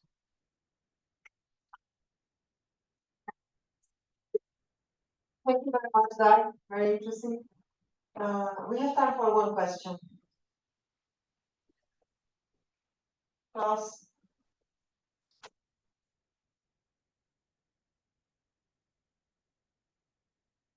Sorry, now a bit unrelated to the overall topic of this workshop. When you mentioned the dark taxa and so on, I mean, I guess the species you saw henceforth, they come from metagenomics experiments. So since you're working in a museum like me, and we have these efforts, for example, in DISCO, would it help to sample more specimens with aDNA, for example, we have in the collection, which are determined to help to somehow map this landscape? Or how do you decide from the metagenomics experiments what is anyway a species? Because of a lot of variation you see, as in the case of the underutilized plants or crop relative you find, which might point to dark taxa, so to say, could also inter-species variation. When we look at crop-wide relatives, it's not so much the dark taxa, it's known taxa. It's crops that we farm and know quite well. The dark taxa is mostly outside maybe the plants, microbiology, species that we really don't have in the museum collections at all. We're trying to build up also in DISCO these biobanks where we want to store this environment samples so that we can extract more sequence from it and more data from them.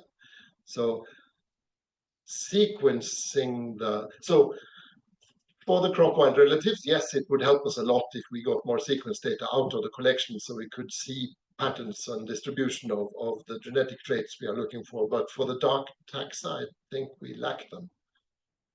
I don't know. My idea was the problem is how we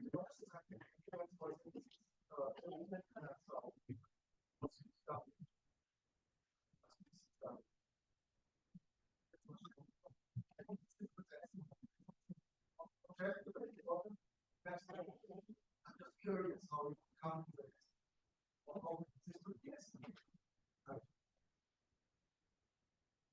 Yeah, hybridization is a big topic. Yeah, let's continue and have time for this conversation. Thank you, Doug.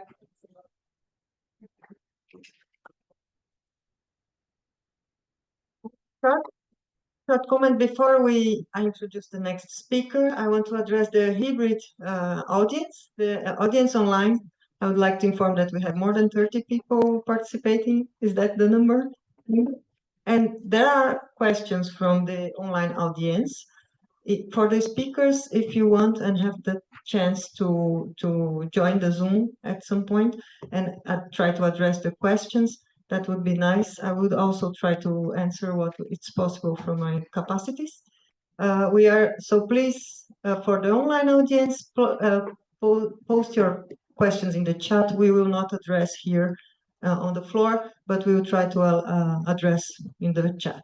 And I'm happy to introduce Jürgen for the presentation on species interactions with each other and with humans. Please, Jürgen.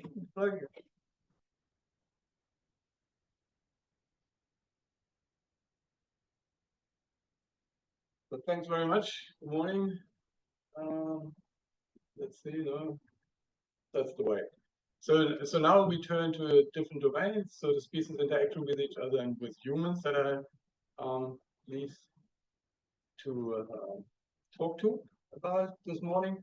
So there were two use cases wisely selected, I guess. The first reason to select those use cases, the first one in the honeybees, they provide enormous ecosystem services. I mean, there's a couple of numbers put to it. For instance, it's $15 billion US, what we like to mention.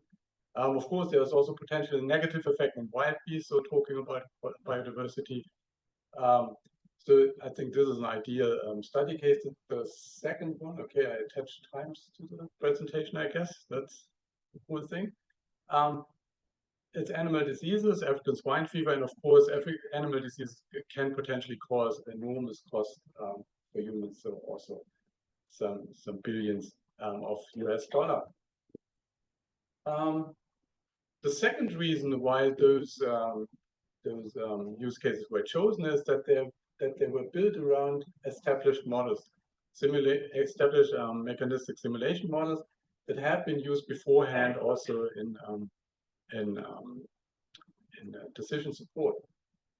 So we had a really nice opportunity that those tools have existed already, and that we were able to build the pDTs around them and focus really on the construction of the pDTs, what means defining and mobilizing the drivers of the models, creating the responses, and then really to upscale this to a national scale. So making use of the HPC resources. And the same is true for the whiteboard disease modeling that was run by Kate Ingenlock, who is in the audience as well, if there's questions on that. So here I want to focus a little bit what lessons we actually have learned from this project. And as I said, those mechanistic models have been around. And for the biovitality, or for the BHAVE model, the purpose, or the general purpose, was also mostly to assess actually bee vitality for different environmental conditions. So the nice thing in the literature was already these two models were identified as good role models to support policy support and management.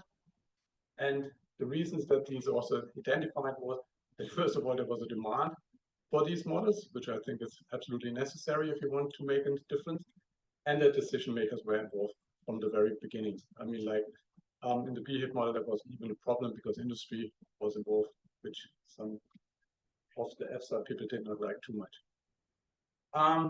But so having said that, but the problem with this way of thinking with us in the domain of ecological modeling is that those models were also always very site-specific, right? Also, of course, we said they can be applied all over Germany or all over Europe even. This initial model was designed for a site in England, Hertfordshire, 5 by 5 kilometers. And of course, this means these models are context dependent very much. And of course, this really extremely limits its benefits for politicians or stakeholders. And this was really the paradigm shift for us, ecological modelers, being involved in such a great project, the BioDT project, because we were forced from the very beginning to step out of our comfort zone with our site-specific models and really to put that into the landscape, right? So as drivers, we identified early on, we have to deal with the land cover map on a larger scale. So we have land cover maps for all over Germany for the main agricultural crops. And then, of course, also the weather data. And I think what is actually a direct link with the rest of the audience here today is actually how we use the weather data, because there's this direct link for honeybees. I mean, honeybees can only fly out if the weather conditions are right? So we need daily weather conditions on a high spatial resolution. And we started in a digital twin with raw data from the German weather dienst, because this is what we are used to do. But then in the next step, we also used the Area 5 data set and calculated from the Area 5 data sets those beautiful foraging maps. So we know now for every day, actually, the conditions for honeybees, whether they can fly out or not. And this is a direct driver of the model, right? And very, very important. So it really, really depends a lot on the quality of this kind of data. And of course, beekeepers are very well aware of that these extreme events are super important, also for honeybees. I mean, especially the droughts have bothered us a lot. Funnily enough, in Germany, it has not affected the honey production whatsoever, because alternative crops showed up. So this is really an exciting thing, and that's not so straightforward, but of course we have to deal with it. And especially we need good estimates about frequency of drought events, right, in the future. If we want to project that, I think this is absolutely essential to go forward. So I think this is the direct link. I mean, the indirect link is, of course, what means that for vegetation, right? This is a more complicated pathway, but the first pathway is straightforward, right? The same is true for the whiteboard disease case. They have applied it already to a large spatial scale, so there was a bit of a different setting, so they were more used to that. But I think the really cool thing, the vision of this pDT is to really inform the pDT by the users with observation data. You know, when do you see an infected or then can you measure an infected or an infection in space? What does it mean? So coming to an end, that was really a great journey for us, and really changed how we work and how we do our models. But still, I mean, it's an ongoing challenge to extrapolate and to really make those models useful, because they work well at a very particular site, right? And the really big challenge is to make them really generalizable, right? It's easy to say we apply it all over Germany, but then in a sense you have to remove all this context dependence of your model. And this was a really great process and really great experience. Of course, we all know we rely on consistent input data to be available for large spatial and temporal extent. And this is, for us, land use is the magic word, right? So it's nice to have, I mean, weather data is a necessary condition to run the whole model. Without that, we don't even have to start. But the land cover data is the other thing, and also land use intensity, right? This is something we are really obsessed with, if you want. Then this was a lesson for me, right? You provide a tool, but that doesn't mean that it's a useful tool. So the user friendliness is really a super important thing, and we had the good opportunity to have focus groups where we could discuss with users. So we had sufficient time to discuss with users how to make that actually useful. The big issue, of course, is maintenance, right?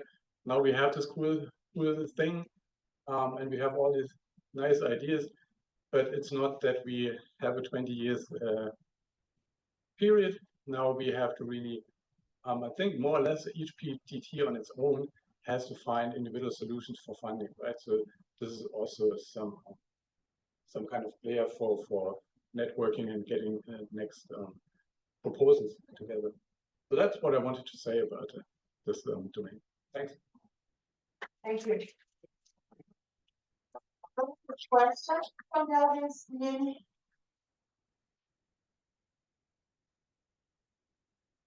It's not a question, but I want to introduce to you that we have this new project called BioDT, which was funded by Horizon Europe to develop new digital twins for Destination Earth. And as part of that project, we are actually providing then high resolution land cover and land use maps for the future as well. So, and we hope that these could be later become as part of the DestinE data portfolio. So this potentially could be something that could be interesting for you. That's certainly interesting, yes. Thanks. Thank you for the addition, Jenny. Thanks, Jenny.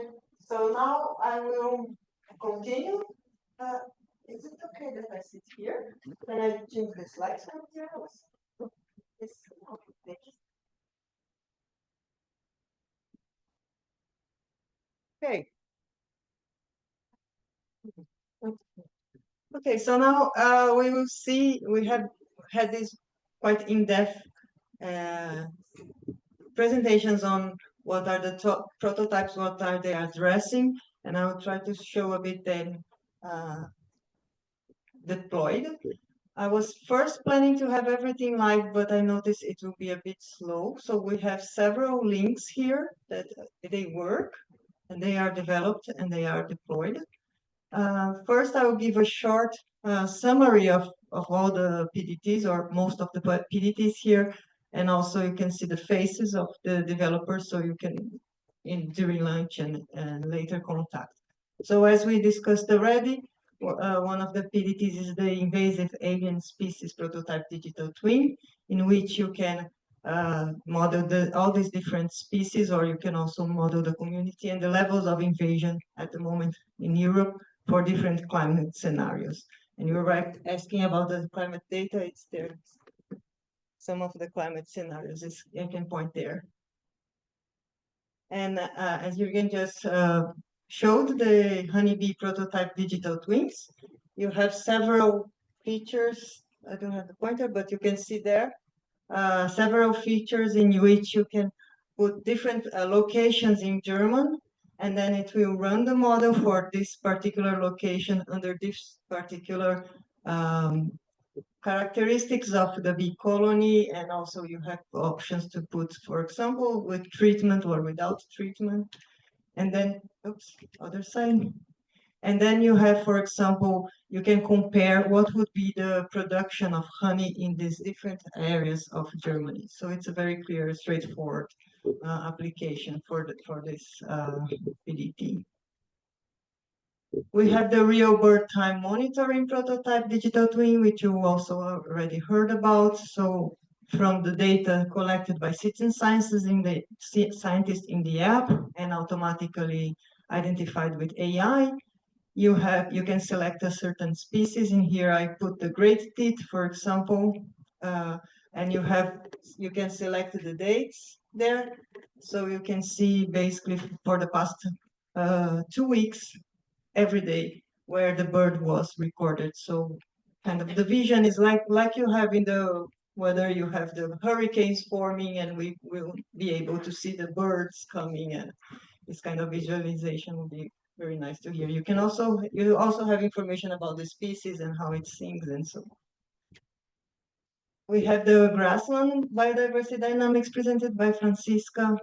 And in the grasslands, you can also, from different areas or different places, see how the characteristics of the plants are, so the plant traits are in these different areas. The forest bird prototype digital twin from Bekir. Again, you have different scenarios here in the top. You can see the BAU, which is business as usual. There are other scenarios, for example, of management. If you have 10-year cycle, 20-year cycle, 30-year cycle, how your forest is managed. And then you have the climate variables, also the projections. And then you get a map and you can predict, for example, the above ground biomass for these particular regions. We have the cultural ecosystem services by Jan and Simon, and in this one you have a map of a national park, and according to you can select the different species that you are interested to see, and you have the probability of seeing these species. You can also add characteristics about yourself. So if you are a hard recreationalist, means that you are aiming to walk more or you are aiming to walk less. So you can use that to plan your visit to the national park, for example, based in your own criteria and your own persona. Oh, again. The crop wild relatives, you have for several species that are related to one crop. So you have the wild relatives model, and for different tolerances of these different species, you can map where these species can also potentially grow outside. So from the crop that has some tolerance, some stress, you can see the species that are related that can grow outside the tolerance stress. So this is very crucial for food security, because you can see, you can look for alternative crops under the climate change.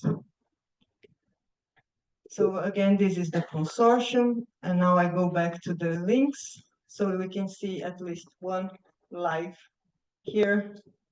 I also want to say that, is it linking? Can we see the link, the browser? Ah, okay, from here, yes, now I know.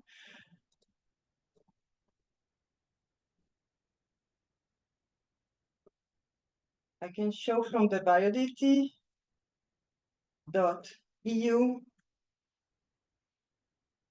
Ah, it's not shared. Yes. Well, so if it's quite quick, yes, please. I think it's nice for the just sharing for the online audience. Okay, it's fine.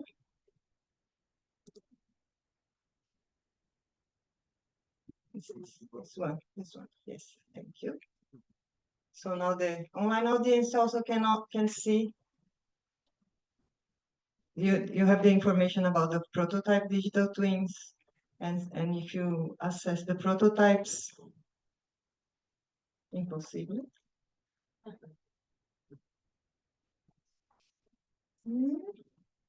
Is the internet?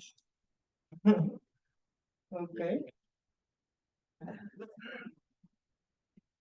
So for each of the prototypes, you have more information, and let's see if it works now. No, it's not working. Maybe it's the internet connection. Yeah, okay. So let's go back to the slides.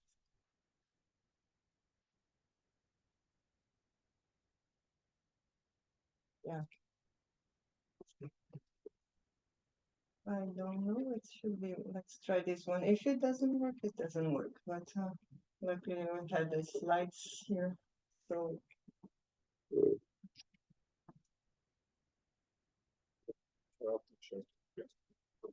yeah, I will first project.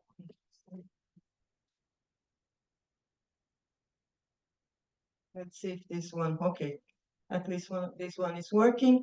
So this is the real-time bird monitoring. It's a dev version. The other version was not working.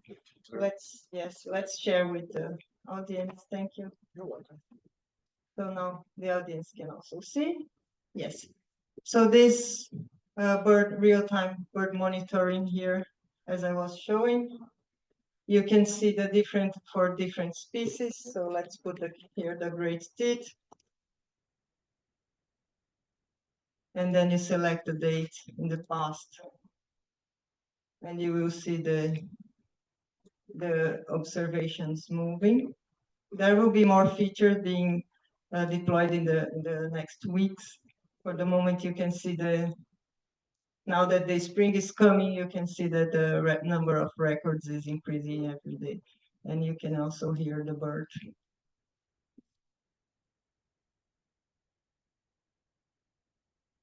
So familiar. Okay, so I invite everyone to visit the BioDT.eu and see the two ones that are launched there. Thank you, Paras Major. And now we can have lunch and nice discussions. Thank you all for this wonderful morning session.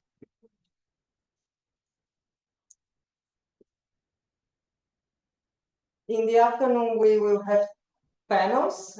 We start with a presentation from Klaus, and Klaus will present one of the tests that we had in connecting one of the pDTs with the DestinE. So it will be one of the actual connections that we tried. Also, I would like to mention that we have the phylogenetic pDT that is deployed in a different environment, and it can be assessed. I will put the links also to the presentation. Thank you.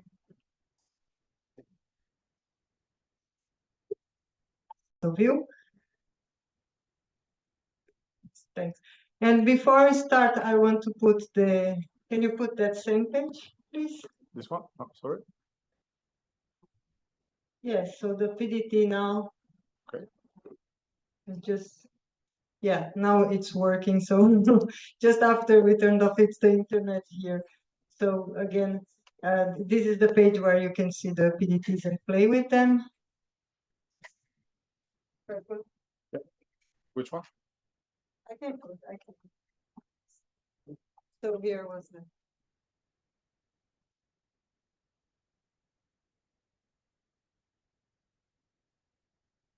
So here you can see from the. Oh, I can talk. You can see in the digital twins. So you have a land page for the different digital twins with information, and then the actual digital twin will start running from here.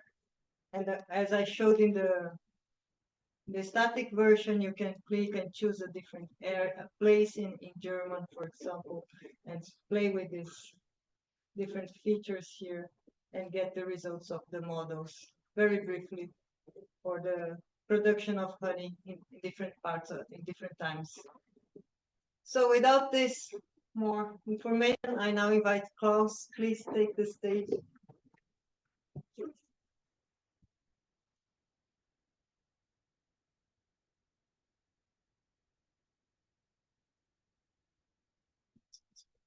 Many thanks, Gabi, and thanks to all of you for having me here. I will present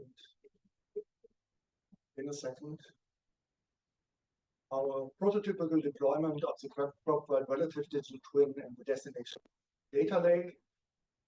We, in this case, this is shared work together with a team of Mark Anderson and Desalin Challa from the UIO, who did all of the proper domain modeling, and my team from Senckenberg and Frankfurt, in particular Daniel Bauer, who implemented the envelope of the workflow system we used to deploy the digital twin in the destination Earth data lake.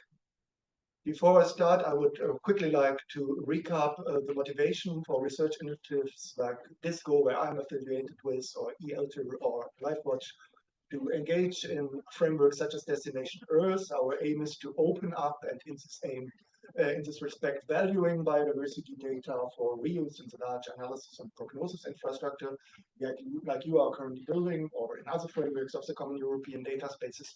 Shown here a bit cartoonish on the very right side, where we mobilize from a digital asset, in this situation from a digital collection, into the European data spaces. The data we mobilize comprise DNA, A and eDNA samples, as well as morphological traits and occurrence data. We want to address in this way, as all of you know, biodiversity grand challenges, such as the biodiversity loss in the Anthropocene and its facets, such as human-induced climate change, changed land use patterns, as well as spreading of alien invasive species and biological diseases. And of course, the thematic digital twins in BioDT covers this to some extent. To make this happen, we have to enable autonomous processing of the data products by machines or software agents. That means we want to make, in alliance with FAIR principles, and this is the core objective of FAIR, we want to make the data machine actionable. AI readiness is nowadays a kind of rephrasing this machine actionability. If we look back from the perspective of the data space to the collection shown in the lower arrow, we want to have here in the digital asset something like stability. So the common European data space will ideally have traceability back to the physical object via the digital object, and gain in this respect something like the hard scientific evidence for the thesis which was developed in the twin. And what is not yet implemented, but we could aim for example, is to establish some kind of feedback loop here, like an operational looping where the data spaces give us questions back to do a resampling of material in the collection or in the set of observations in LifeWatch. We can deploy new sensors. We can always do a better sampling of genomics, like going from draft genomes to reference genomes, or make new measurements of occurrences and so on. So that would be ideally that we are in our observations data driven by what happens in terms of requirements in the data space.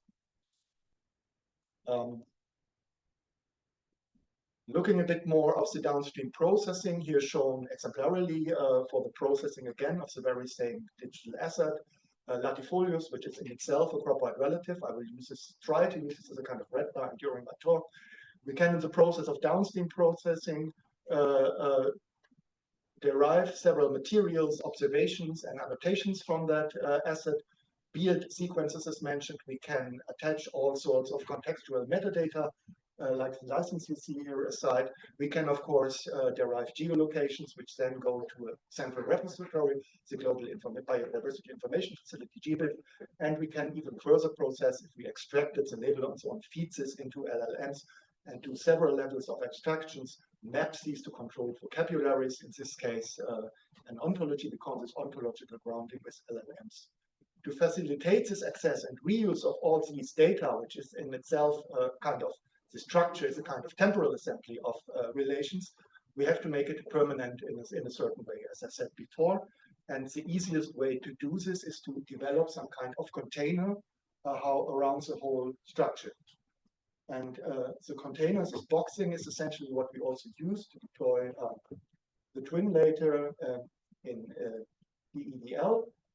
We do this with a certain technique called FAIR Digital Objects. As you see, there is a new entity appearing here, this PID, which is an identifier, which is stable. So there is some kind of community model.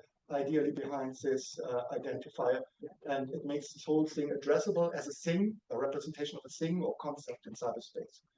This makes all the thing identifiable, and since we in this particular case do this all based on web and semantic formats, I will detail this a little bit more. We call the whole thing the Webby FDO or the Webby Fair Digital Object. The concrete use case, actual use case I will present today is a crop-wide relative digital twin already introduced by Dark and DestinE yesterday, so I don't have to spend much time on explaining it today. Essentially, I will just quickly recap the way it is algorithmically implemented. It combines advanced species distribution modeling to compute, as Doug wonderful explained and much better than I could, the habitat suitability maps, which gives a prognosis, enables prognosis of the identification of crops suited for, suited climate regime, where this crop would perform well. I must say that all the algorithmic development of what you see here is of course done by Doug and DestinE and the team, so 100% credits to them. They're the expert for this. If you have any questions in course after this talk, please address them. I will hand over to you. The only perspective I want to ask you for is to see this already like a kind of graph, running through this acyclic graph here from top. We have input data, the already mentioned ERA 5 reanalysis data from ECMWF, the experience occurrence data coming from GBIF, some other sources are also taken into account. This goes in the species distribution model, and as a result of it, this habitat suitability maps is computed. And much more data. We will see this data in addition later when I show the example. And I should mention, we developed this as a use case to port this into the Destination Earth data lake together with UMETSAT. Daniel Schmel from UMETSAT was most helpful here. This blueprints study had also a name, AgroClim. It was, I think, briefly shown yesterday here in the presentation as a link to the recording web page. When we consider this graph, we have to implement the structured graph here into a workflow, just fresh up for those new to this, what is a workflow? In principle, we just reduce it here to a kind of acyclic graph, comprising also inputs, workflows, and outputs, operation, probably forking, coming together, again synchronized, and so on. The description of this procedure in a graph-like structure, and make it again with boxing portable. That's the basic idea for now. And to implement this Webby FDO, we essentially leverage techniques where we embed this workflow graphing. We use our crate developed from Carol's group together with Steven, Sol, and Race. This is a technology to provide this lightweight container around the structures and relations, entities, and so on. I showed in the very first slide. This container, of course, will contain later on the workflow, as well as mappings. Cordula is very active in providing these things as semantic artifacts and links them to the infrastructures that currently are for EOS in course of the FAIRCORE for EOS program. And this delivers us the box, so to say, and we can then package and zip the box and make it portable. But now again, from the perspective of the data space, I want to know if this box is appropriate for me. If the data inside is of the proper type, can I compute it? Can I run my AI analysis on it? And therefore, we need some kind of machine interpretable layer on top of it, which communicates over the structure inside, and therefore we use fair signposting. Fair signposting is developed to some part also from the very same team as the Manchester. They're active in this, but also other web experts, which is very fundamental in itself for the web technology. So it brings in so-called link relation types, which are part of the fundamental web protocols. And this brings in relations to describe a set of landing pages. My next page is this and this page, going out from a page. My author is this and this author. And we use this set of attributes, hardly encoded in the web, to build the structure. So we exploit the semantic a little bit and build a distributed layer, machine interpretable on top of our crate. So we have, for example, the relation author. This points to another web page, but this can be my ORCID or whoever is the primary author of this study. We have the attribute license. We point to a site for Creative Commons license, and we have it described by, and who describes me, my OR crate. And now you see my OR crate contains already this cartoon only this little workshop. So we built a new sort of our crate. I have to detail a little bit more what this is. This is our crate, a bit more complex than the ones most of you used in course of BioDT. It's a so-called workflow run our crate, also developed from the Manchester team with the CWM team. Michael Crusoe is involved in this and so on, just to name a few names where our credits go to. And this, what you see here is essentially the standard our crate, providing file for a parameter. You brought your stuff in this format and uploaded it to Workflow Hub. And what we need now to make it really deployable in different contexts with different machines, we need these additions from the workflow run our crate, which brings in kind of retrospective provenance. So the workflow our crate in itself brings a kind of receipt. We call this prospective provenance. You can run that thing with it. But if you want to exactly reproduce, you need all this history. And therefore, we brought in some kind of provenance format, defining the persons who did what were the create actions, and so on to make it really reproducible. You see this now in the red boxes appearing here. And that's the building bricks. You just should get the rough idea of it, what we needed to deploy it in DE. And this again is the whole implementation plan. We come in from the left side where this workflow run our crate. It hasn't run yet, so it comprises essentially the code and parameters and so on to run the whole thing.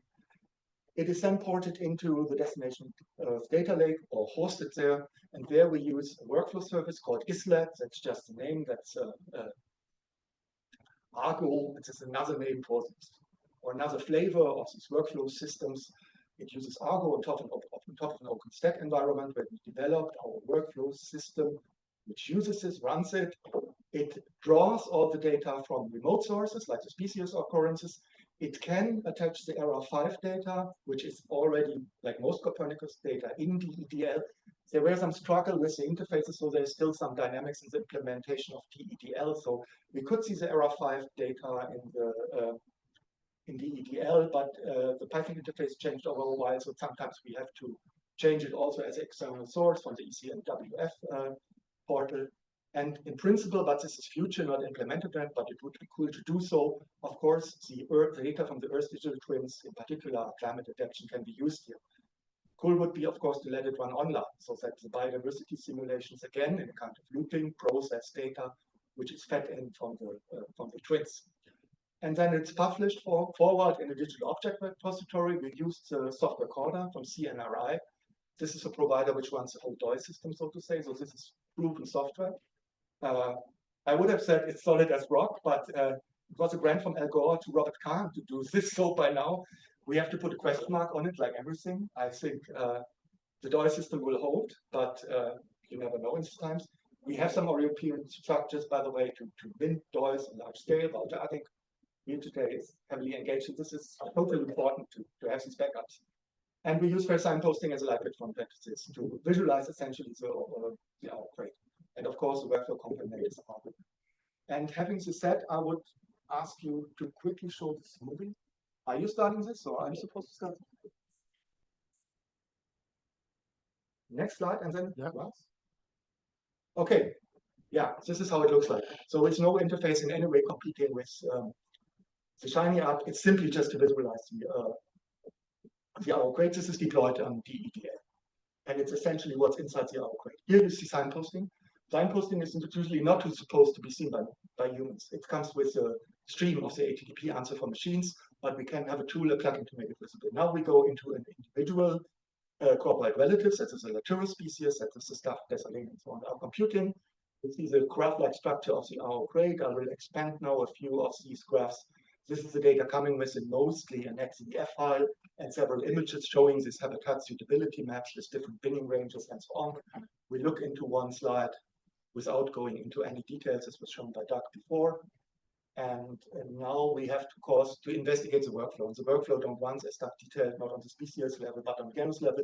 So we now have the interface for the whole workflow. And say you see something like resubmit workflow. We can submit workflows here on the stage. Or if we are in one workflow, we can fire it up. The ones many we saw now is because the workflow, of course, contains all the Laturo species, not only one kind of species. Since this is deployed in DEDL, so to say, publicly deployed. We need some kind of authentication. You quickly thought that we use the ORCID service there, saying like you address BioDT, BioDT. You can log in, and ORCID sometimes is a bit slow because zillions of services try to authenticate again. But after a while, I should be authenticated exactly, and I'm entitled. So I have a role to submit workflows. We see here the Argo workflow where you can compute on.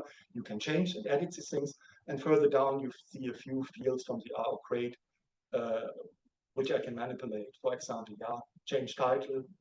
There's a license field, which comes directly as a machine actionable license from GitHub.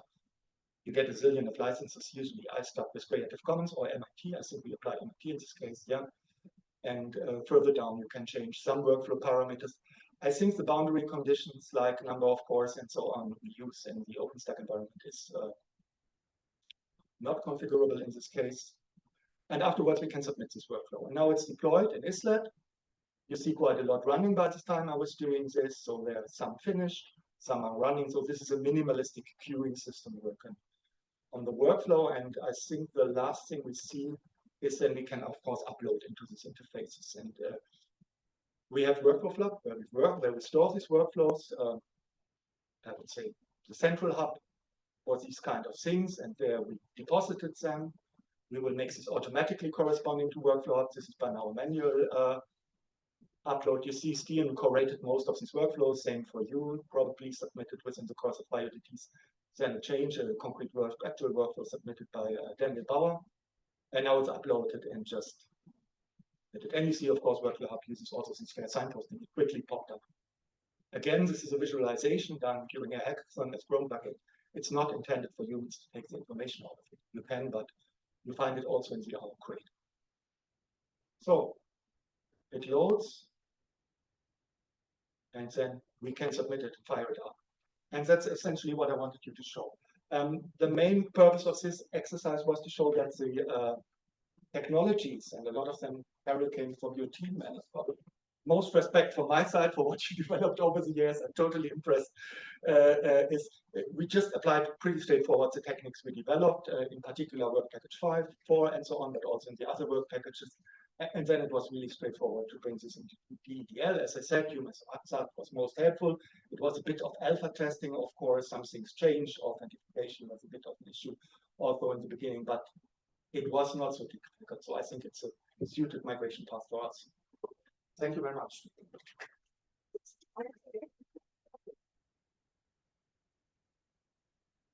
Well, it's very nice to see it in a technical level how the integration can be done. And we have time for one quick question. Okay, no questions, thanks. So, yeah, thank you. So now we continue. We will start the panel discussion, and I will invite Dirk to start chairing the panel. Please, Dirk, you can take the floor. And this panel topic is paths for sustainability, and we start from part 1, the infrastructure perspective. Okay, yes, thank you very much. Let me ask the panelists to also get here on the stage, so that I will first start with a brief introduction, then quickly turn it into discussion.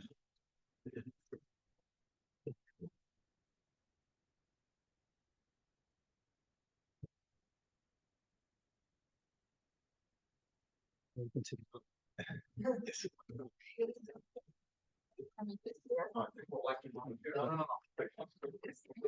Squeeze. You can do like that. And then we can have everybody in the front, so that.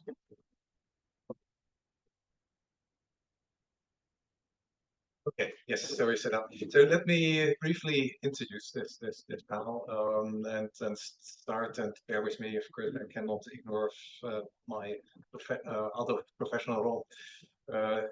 To first talk a little bit about, say, also some of the terminology here. I mean, we're supposed to have, say, the infrastructure perspective on sustainability, and actually both terms, infrastructure and sustainability, are tend to be often, say, a bit overloaded terms. Infrastructure itself is a difficult term because you cannot really say what it is. It's typically more in the sense of you know it when you make use of it, like say the streets outside. You can, if you like, say very generically, say think about it as a system or a set of systems and services which are used for regular practice. Right? So that's the important thing, right?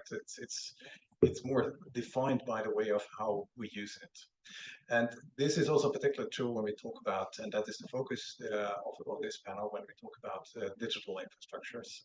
So digital infrastructures is essentially those infrastructures where you focus on, say, which are consisting not of, say, roads and bridges, but which consist of digital services, as well as also, of course, resources like compute and storage resources.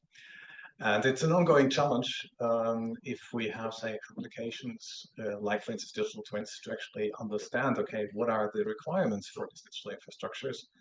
And why is it important to have this infrastructure perspective in the context of sustainability? I mean, sustainability here is not, of course, not in the sense of the sustainable development goals, but it's in the sense of how can we make efforts which have been performed within BioDT, and that is the development of prototypes of digital twins. How can we make this sustainable? And digital twins, just because of the nature of this being about, like Gary has shown earlier in this picture, about connecting, say, a real entity with one or more virtual representations of it, and to facilitate basically this continuous interaction, it is, say, at the end of the day, almost always, say, relying on digital services, right? And that's why, in order to make this effort, this development effort, to make it sustainable in the sense of having production, operational digital twins, it relies on these digital infrastructures, right? And that's what we wanted to discuss here. And we have now here, say, a broader panel with people with completely different, say, background. And I would like to, say, start this round. I prepared a number of questions, but I will also try to, as early as possible, to also involve the audience. So feel also free to raise your hands if you have, say, any questions or comments to contribute to this discussion. But I would like to take the opportunity for, say, the panel to introduce itself by, first, of course, briefly, say, in the brief personal introduction, but then also explain a bit in what your background and your relation is to this topic of digital infrastructure, right? Because we have, if we want to talk in roles, I mean, we have, say, the ones which are using the digital infrastructure. We also have those which are, say, providing, developing, deploying, and operating these infrastructures. And you have, say, both of these roles, sometimes both roles at once. And so please introduce yourself. Maybe we start here in the very right with you, Joachim. Okay. Good evening. I'm Joaquin Lopez from. No. Okay. I'm Joaquin Lopez from LifeWatch Eric, and I'm part of the team supporting all the infrastructure. I'm part of the technical team of it's called ICT Core in Seville in LifeWatch Eric.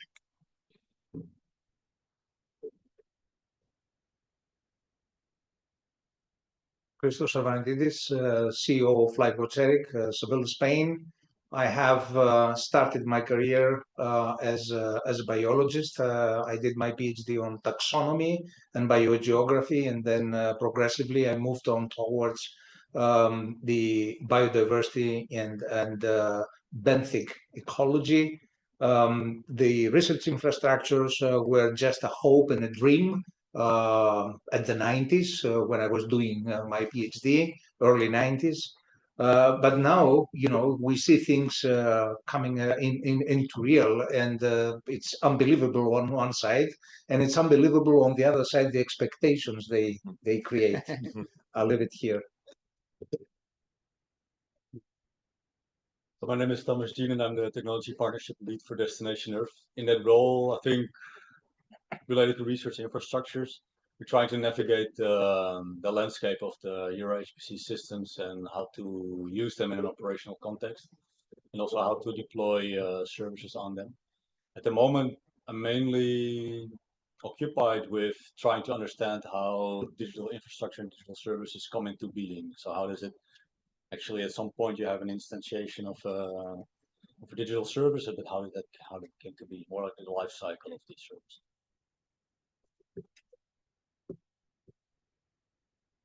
Hello, I'm Jenny Kontkanen. I'm from CSC, IT Center of Science.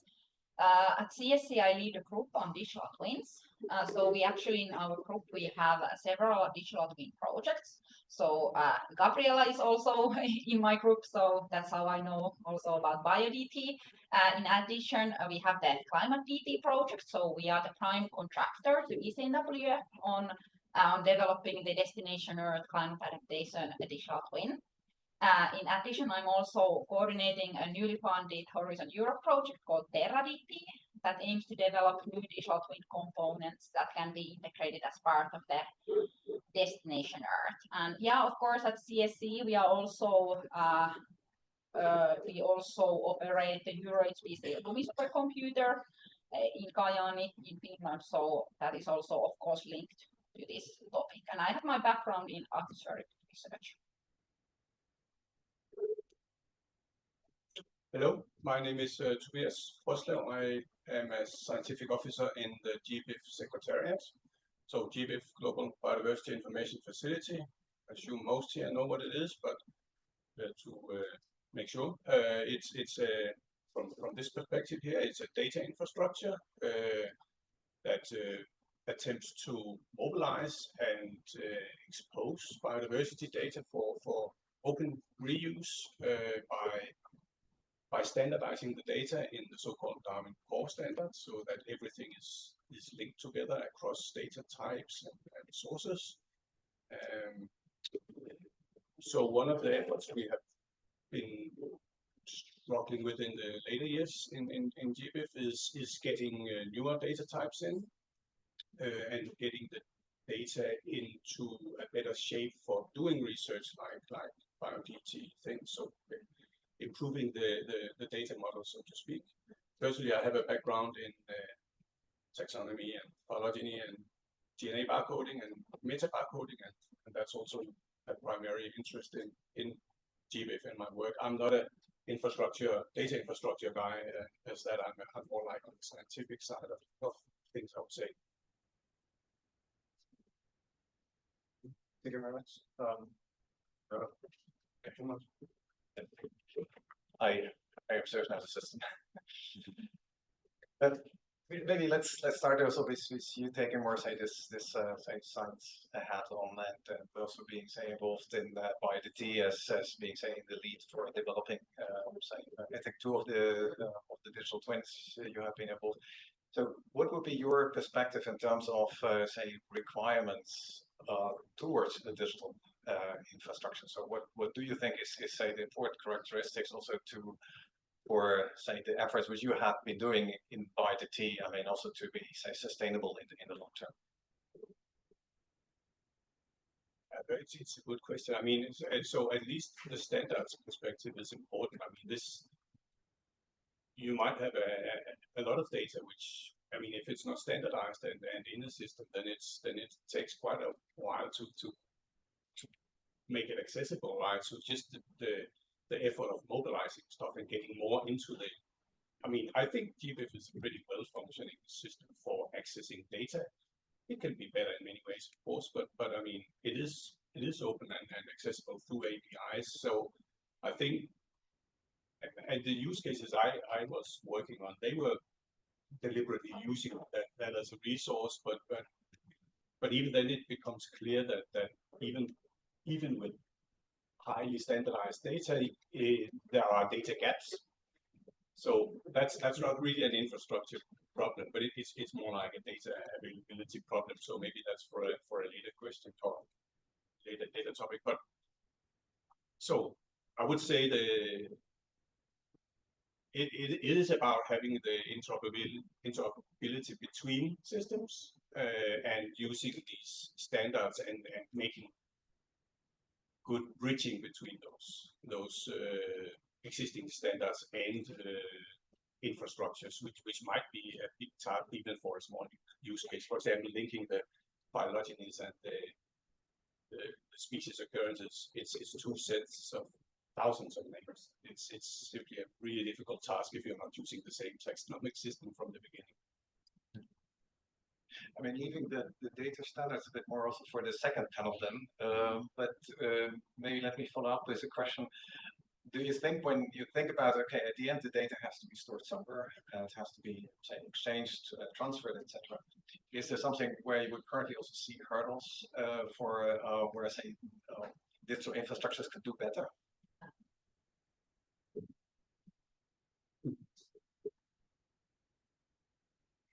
Again, I think GBIF is an example of something that works well, because if we know it's sustained in the way that it's an intergovernmental thing, so you know the data won't disappear, which can be a challenge when things are based on research money and project that has a deadline and all that, and I think that's a challenge for everything, where you have the sort of the interface between research and infrastructures, is that you engage people, and half of the people have this sort of short-term publication academic career perspective, and the other half is like more interested in getting the things done right from the beginning and being able to scale up and all that. And it is often a relatively tiny overlap of interest, unfortunately.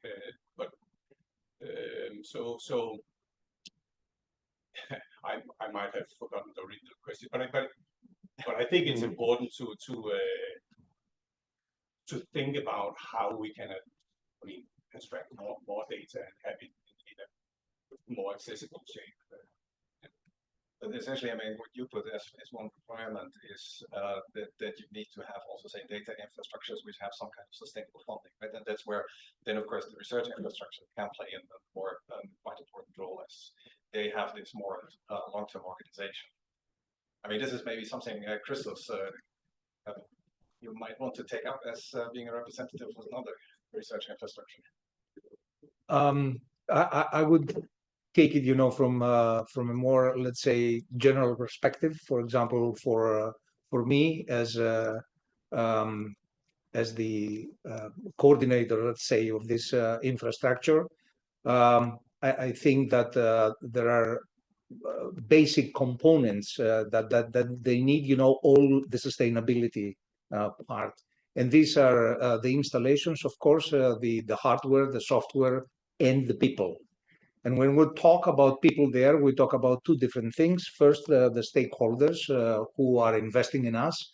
And the second is the user communities who are using what we make available. And of course, a part of the sustainability is to map their expectations and their needs, and against what is offered by the infrastructure, and in which way we have to develop the infrastructure. And the other part is, of course, that as in GBIF there is a constant income from the countries, the main stakeholders in the digital infrastructures, but also I think that part of every infrastructure is to try to find out additional resources to make sure that the components are maintained, they are evolving in time in order to meet the expectations and the needs of the users. And that's practically, in practical grounds, a very difficult exercise. Already up, say, this question about, say, also, say, understanding, say, this kind of requirements which are coming. So how would you, or maybe also Joachim, since you have been quite well involved in this process, see this, how this worked for in the case of BioDT, because you have now been involved in, say, deploying part of the workflows? Well, we have integrated part of the workflow of the BioDT with the help of Thomas, and using very concrete instructions. It is, I would say that there is a partial integration of the digital twins. So you can, as you can see, you can execute the digital twins, but it is in a very concrete environment with a Shiny app and with a very concrete interoperability between them and between other resources that we have there. And the problem you have been speaking about the problem. The problem nowadays, I think, is precisely that, is the data interoperability problem that we are having with a lot of resources and a lot of infrastructures. That is the main problem. I think that no more than 2 or 3 years we will have the solution in all the infrastructure, because we will have all the standard data management plan, and we will have the machine actionable data management plan to speak between computer and to have the interoperability frameworks developed.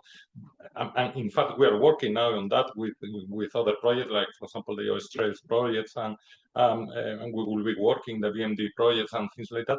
But now it's a problem. But I think that it has a solution in 2, 3, 4 years, perhaps. We will have the solution. I hope. But there is a big problem now with data interoperability, data schemas.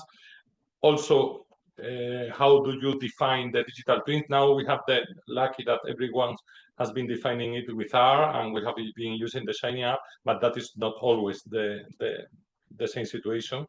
And we have different cases to integrate different type of workflows with different outputs. We have a lot of problem with the file-ifications of all the data that we are managing. But I think that nowadays there are some projects and some initiatives throughout Europe that they are developing interoperability frameworks between data and between applications, and that I hope all the infrastructure, all the data providers, everything will be adopting them, and everything will be more or less automatically in 2 or 3 years. At the infrastructure level, I may not anticipate the second panel with specific on data, but more from an infrastructure perspective, where would you see the biggest interoperability challenges? In DMPs and in SKGs. Yeah. Sure. And in fact, all the projects are now centering in how to make the IF. IF is the main word. IF, interoperability framework, for SKGs and for DMPs. Yeah. Yeah. That will be. Yeah. Okay. Okay. Maybe to bring Jenny into this discussion, having being representing for digital twin also from outside of BioDT. How would you look at this discussion on requirements with respect to digital infrastructures? Yes, so yeah, I think first things that come to my mind for the requirements from the point of view of someone who would be developing a digital twin is that there has to be some computing capabilities, so some computing platform where you can deploy your model. So this can, of course, this can be an HPC system if you have a some like heavy model that requires heavy calculations, like for example a climate model, or then it can be also some cloud platform if you have some a bit lighter model. Then of course there has to be then also some capabilities how you can then access data on this platform from different sources, and that because like we have already seen today in different presentations that often different digital twins, they may require, for example, archive data or data from some other sources. So then it should be possible from the same platform then access this data. There should be then also, of course, some like storage, data storage capabilities. So where some place where you can store also your outputs, and of course also some way then to, in the case of digital twins, to serve these outputs to outside users. Yeah, I guess those are maybe the first things that come to my mind when thinking about that what we would require from a digital infrastructures from a point of view of someone who is developing digital twins. And of course, like basically Destination Earth could provide actually all of these, at least in some way. So you're looking at Destination Earth more as also the infrastructure provider? Or how would you react to that? I guess so. I would argue that Destination Earth, at least at this point in time, is definitely not research infrastructure or provider of infrastructures. You're definitely on the user side, like everybody in this room. We're also using Euro HPC systems, I guess we anticipated some of the challenges that we would have using these research infrastructures. So therefore, for instance, we deployed these clouds that close to the HPC, and we deployed the user-facing part of Destination Earth on a public cloud instance, and worked more on the interface between these different components, like I also showed in the slide earlier today, that we have basically this continuum from where the models are running to the end user that interacts with the models and the data. So we can play maybe a role in facilitating this access and making it easier, maybe be able to provide some guidelines in that, but not providing resources in that sense. Okay, so I think we, in this very first round, we collected like a number, I think, of really of key aspects, right? I mean, that there's, of course, at the end, it's always about money. So this question about what can we say a more sustainable model for funding, but it's also about then having, say, specific compute and storage platforms. And this question about, say, interoperability, because we haven't, say, explicitly talked about it, but I think at the end of the day, we are talking about what I would call a special version of digital infrastructures, namely distributed infrastructures, which makes it often, say, more challenging because they might be, say, cross-country, they are operated in different policy domains with different kinds of requirements, and bringing that together. So maybe going through this different. Oh, before I should, maybe that's a good point to open also up a bit this discussion. When looking at, say, this discussion about, say, what I say requirements coming from these twins, is there something which you would like to add to this? Yes. So thank you for this very interesting discussion, and it's a nice summing up you did there, because I think you pulled out much more the governance and the funding business case more than actually was discussed. So there seems to be a sort of yeah, we're going to integrate with your infrastructure, so we're assuming your infrastructure is going to do it all. If I may kind of sort of misquote Thomas,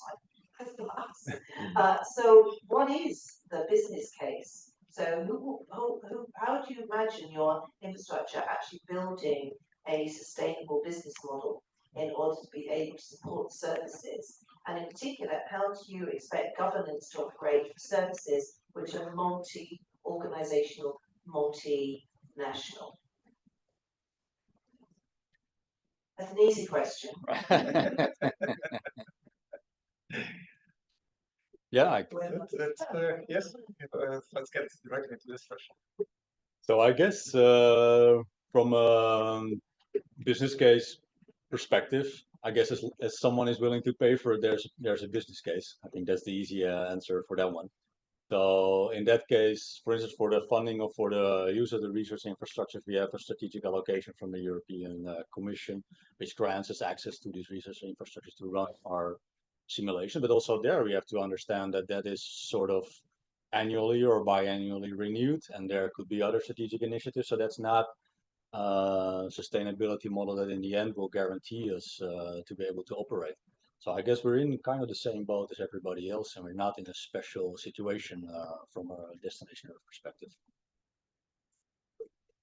Not the solution, but I think it's actually a very good, but also very difficult question, because what is, say, essentially, say, the business model, or you could also put it in other ways of what is the right way of demonstrating, say, the benefits such that others are willing to put money into it. I mean, in the case of Destination Earth, the Commission has said, okay, I mean, this is something worthwhile pursuing, and put, say, very significant funding into that.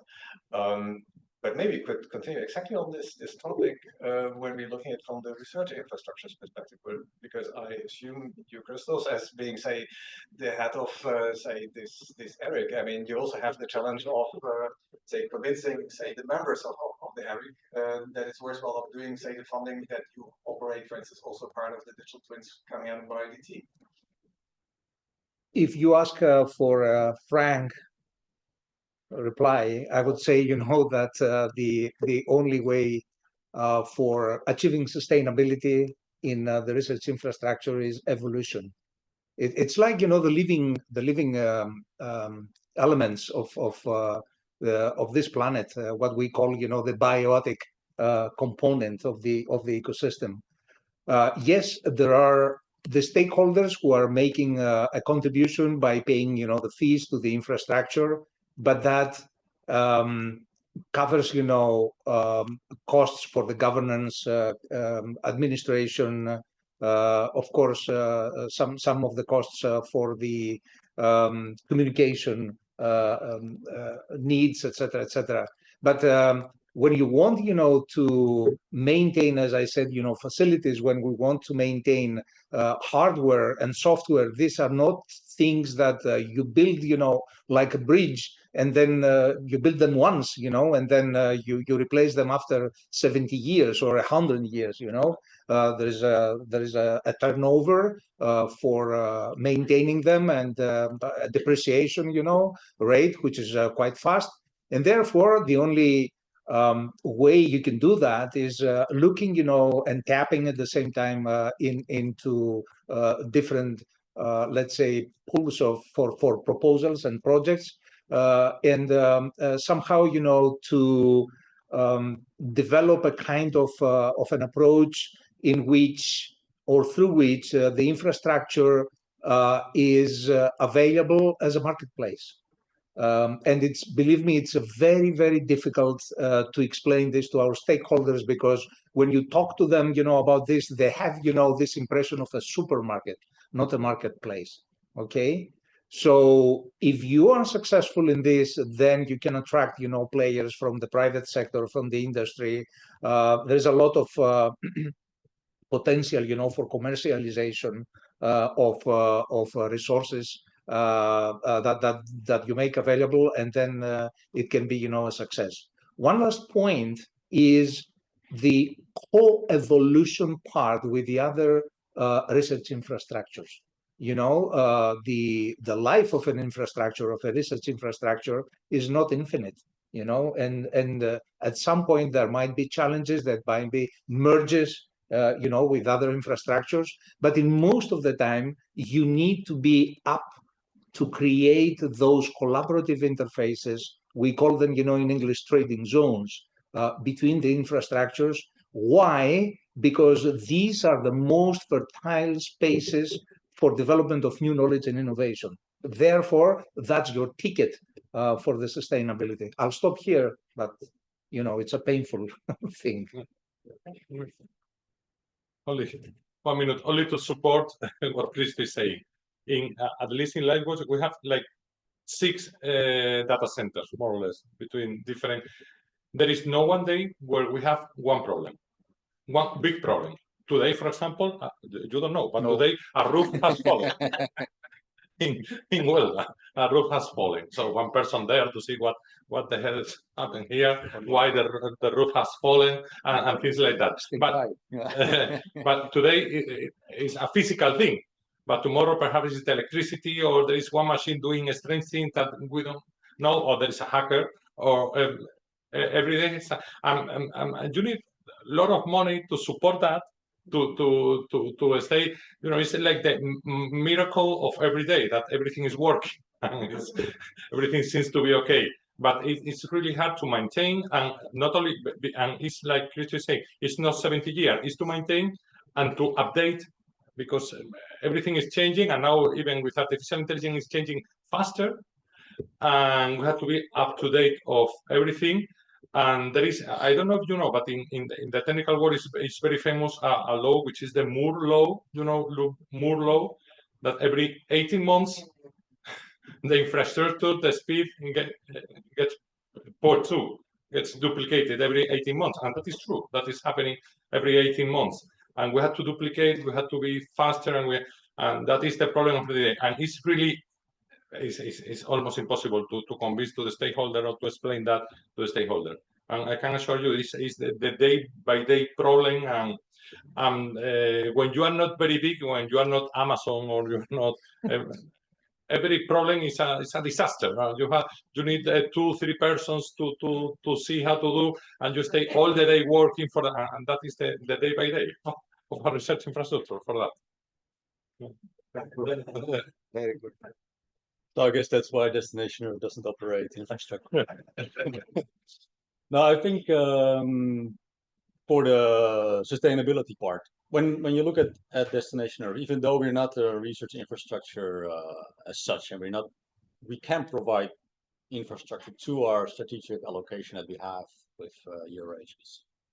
And I guess then we have to differentiate when we talk about the integration of BioDT Digital Twins with Destination Earth. We really have to show the value, the added value of these digital twins towards Destination Earth. We have some examples of biodiversity digital twins are being hosted by Destination Earth. But I think in a long term that will not be good enough because that is not a sustainability model. Because then it's the biodiversity community itself who has to explain what the value is of that digital twin, but it's not in the context of Destination Earth that is adding value. So I think there we have to work towards a more integrated model where it is clear that the contribution from biodiversity to Destination Earth is essential, and therefore the biodiversity community can sort of use the goodwill of Destination Earth in that sense with the commission and with the research infrastructures to become more sustainable. But I mean, in the end, we're also sustainable up to how long? I mean, it's all relative, I would say, in that sense. But it could give some more buy. That's what I say. See here.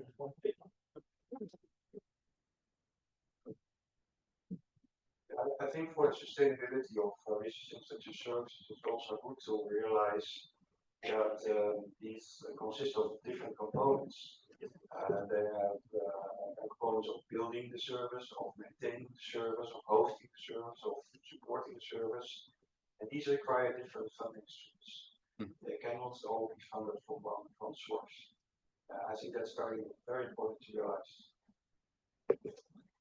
Easier said than done. No, but I think also from Destination Earth, it's also one of the requirements that we have, right? So if a digital twin from a community will become part of Destination Earth, we expect that community to maintain and operate that digital twin, right? So we don't have the knowledge, we don't have the expertise, we are not able to do that, right?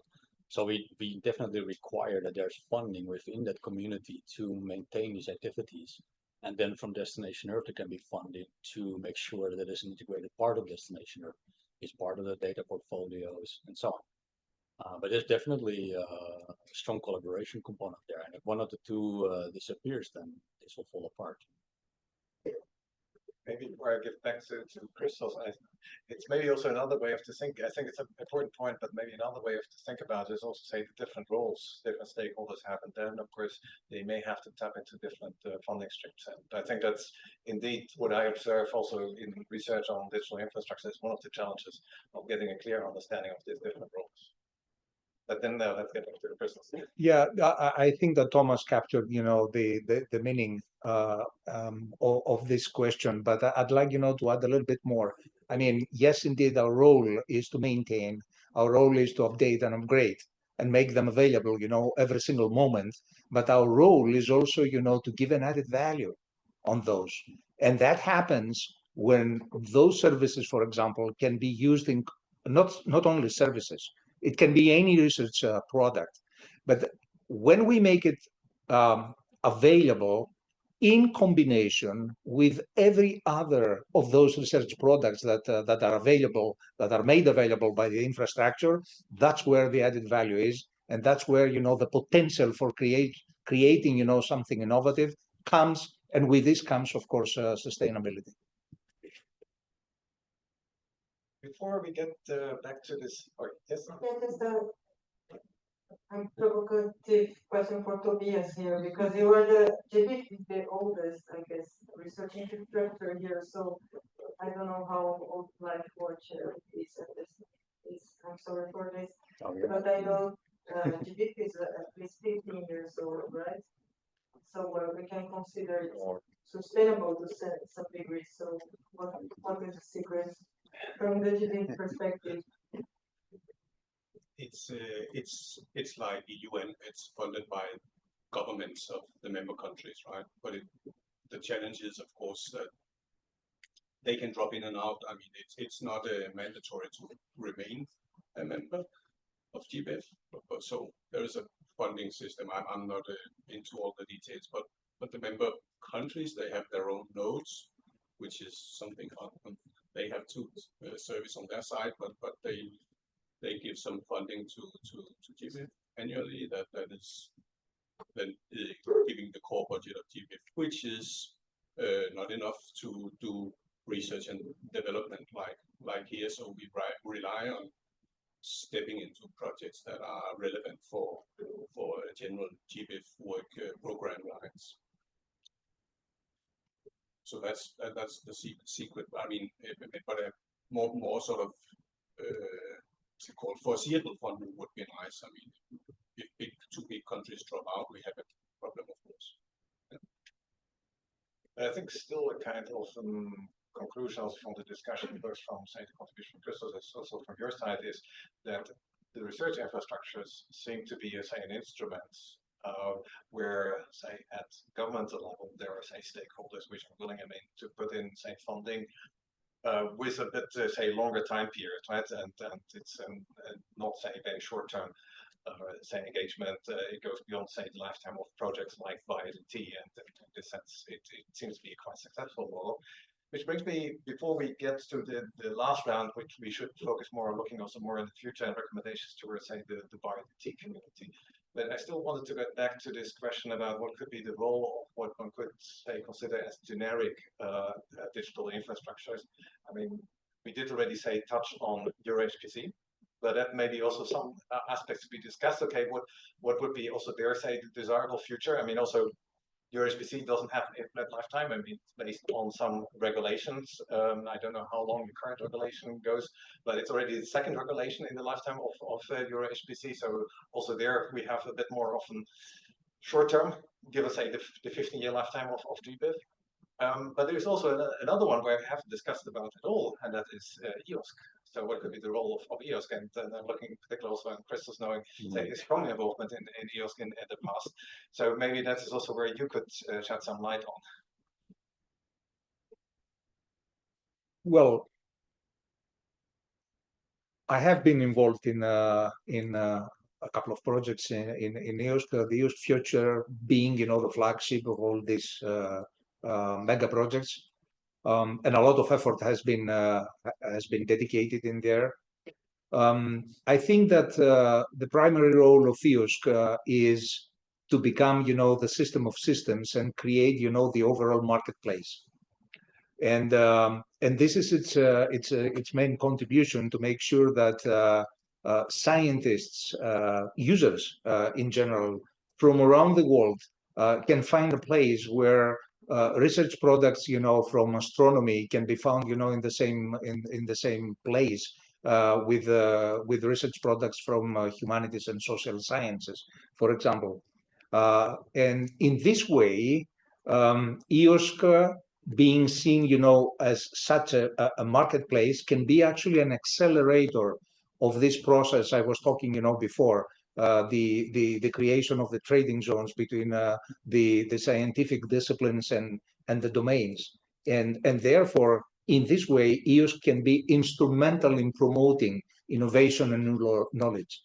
That's the lesson I got, from EOSC.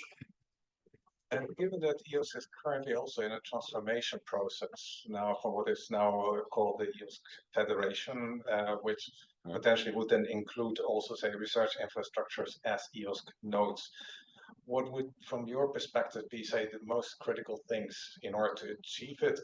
Also take into account what would be, say, the best for, say, the BioDT digital twins?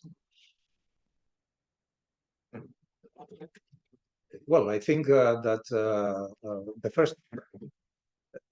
first step here is to make sure that all of the research products that have been developed in BioDT should be find, a way to be onboarded, if possible, to be integrated or even composed, as they call it, with other research products existing there. But the point is how. I mean, there isn't one single infrastructure that can do, this thing. I'm not sure if the research infrastructures even should be or could be, thematic nodes of EOSC, but somehow it needs, a type of a cluster of a grouping of infrastructures that can come, as a thematic node, in EOSC, can perform this kind of situation. A few minutes ago, Joaquin and Thomas had actually, this insightful discussion, in which way research infrastructures can be facilitating actually the connection of destination Earth with the EOSC ecosystem. I'm not sure if that replies to your question, but that's how I think it was now largely reply to the question of, okay, what could be the future role of the research efforts in this EOS federation? But let me ask again the question of, based on your knowledge about, say, the BioDT Digital Twins, would, and in your answer, I heard already a bit of a skepticism on how the connection could be, right? So how would you think EOS should ideally develop such that it would also be of value for making the BioDT Digital Twin sustainable? Still, I'm not skeptical. I think that this is something that we all need, to find in connection with EOS, in which way the infrastructures can be, the research infrastructures can be, active components of the EOS ecosystem. If you ask my personal opinion, I don't see, why a research infrastructure should be an individual thematic node, of EOS. It doesn't give, any additional, advantage. You can do that, individually by just onboarding, your services or your research products, and that you don't need, to spend more energy or money at the end of the day. But if similar infrastructures or infrastructures working in a cluster of science, for example, they can make, such a thing. That's the desirable way, from my perspective. Okay, but there are already quite a few research infrastructures that are working in order to develop thematic nodes in EOS. And this is a huge experiment, and I'm looking forward actually to see how this will evolve. And if there are successful, paradigms, well, I guess that many others will follow.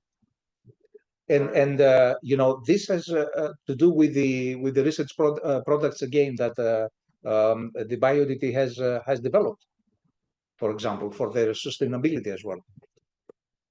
I really wanted to connect to this discussion. Sorry, Yeah. I'd like to say something. First of all, I just wanted to remark that EOS, the point of EOS is not to provide a generic infrastructure. And I think there was a lot of confusion in the past that many people thought that EOS was the new federated computing infrastructure for Europe or the new federated storage infrastructure for Europe. That's not really the point. Then I think that the EOS Federation is going in the direction that Christos tried to explain. I think that what EOS can add is really enabling interoperability at different levels, data, but also services. And these are the barriers that EOS is trying to overcome. And I fully support what Chris was saying. The point is not having research infrastructure becoming nodes of EOS. That's not really the point, but is to facilitate collaboration, interoperability of different disciplines. How it's still to be seen if that's going to be successful, but I think it's very important that we understand that EOS game or the mission of EOS is not to provide another generic infrastructure. That's not the point. It's really more about connecting existing research infrastructures, also to generic infrastructure, but really with the point of addressing the interoperability issue from the different perspectives. Yeah, Carol wanted to jump into this discussion.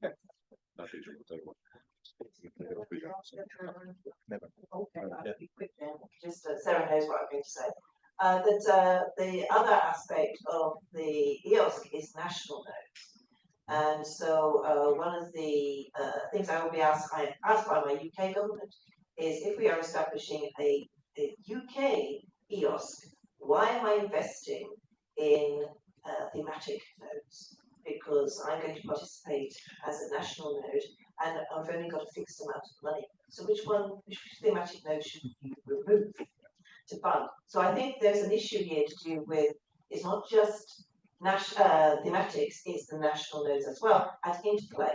So there's potential opportunities, there are potential threats there as we move to more nationalistic data sovereignty kind of aspects in this setting. I'm a bit nervous about that. Okay, so before this turns out into a more generic EOS discussion, which is super complex, and it's probably also with kind of discussion where you have 3 people and 5 different opinions in which direction this is going. Maybe you can just agree on the conclusion that when I want to get back to the BioDT Digital Twins, right? And for the last round, maybe also think a bit about what are the recommendations for sustainability. But it seems that, say, for EOS as of today, we probably cannot come up with basically strong recommendations in which direction things should go and what the role of EOS should be. I in particular wanted to bring it up also in order to remind us that there is this EOS effort and we should also look into EOS and maybe also try to think about how can we say influence now these current discussions about also shaping, say, the EOS Federation, which I think is still an ongoing process, at least as far as I can observe it. And again, this is something which is being cooked by many different stakeholders, so that's why you will have many different views. But now let's say use the last 6 minutes which we have for, say, one final round in based also on these discussions, what you would think as being, say, the recommendations also for the we have here, say, a lot of say members of the teams which have been developing, say, the digital twins. What are your recommendations for when it comes to the sustainability aspect and the digital infrastructures? So maybe you can go from left to right and start with you, Tobias. It's difficult. I mean, I think it's important. I mean, in any project or effort to think sustainability and interoperability very deeply into every aspect from the beginning. I mean, I would expect that even though there has been a really big effort in this project, not all of the data is this open and accessible by now, right? Which, I mean, in a regular research project, probably none of it would have been, right? So I think we are maybe ignoring, or maybe that's just my perspective, but there's so much research data out there that never gets incorporated into anything. So and that's my biggest worry, is that the data foundation is simply not there. We might build beautiful infrastructures, but we don't have the data. So I think we really need to incentivize data sharing and efforts to mobilize what is already there, make it attractive for researchers to go all the way to get data described with as much metadata as possible, because I mean that is basically what we're relying on. I don't believe we won't have like weather stations measuring these few weather components that we can make beautiful climate and weather models. We can't do that with biodiversity. I mean, so it's about developing the methods, of course, to collect data, but also to get it in. Right now, we have a fraction of what is needed to make beautiful models, I would say.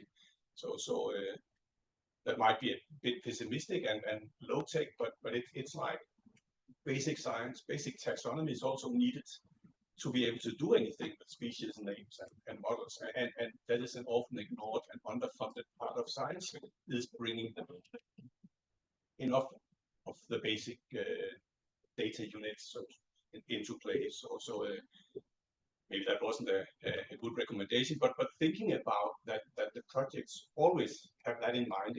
If there's been generated data, make sure it feeds into what is already there and build on top of what we have, so we don't just build new silos of data that are slightly interoperable. Would be my recommendation. Thanks very good. Jenny. Yeah, I totally. Yes, so I definitely agree with the fact that I think that it would be very important, but already when planning some research project, to think about this sustainability there in a very concrete way, because it really requires dedicated effort and like person months and money to enable, for example, integration on some operational service that could be, for example, Destination Earth. So that is something that I'm quite happy about for with our digital twin project that started now in January. So this pDT that we've already were able already in the planning phase of the project to really think about this, that for example, our plan is that already during the project lifetime, we deploy some of the models that we develop as part of the Destination Earth service platform. Of course, with BioDT, it was much more challenging because the project started at the same time when whole Destination Earth was starting. So this integration to DestinE was like, then there was much more open questions there.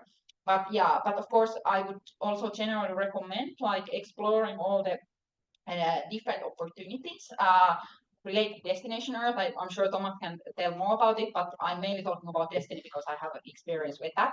But because there are, like we already learned about today, there are ways to integrate to Destination Earth at very many different levels. So it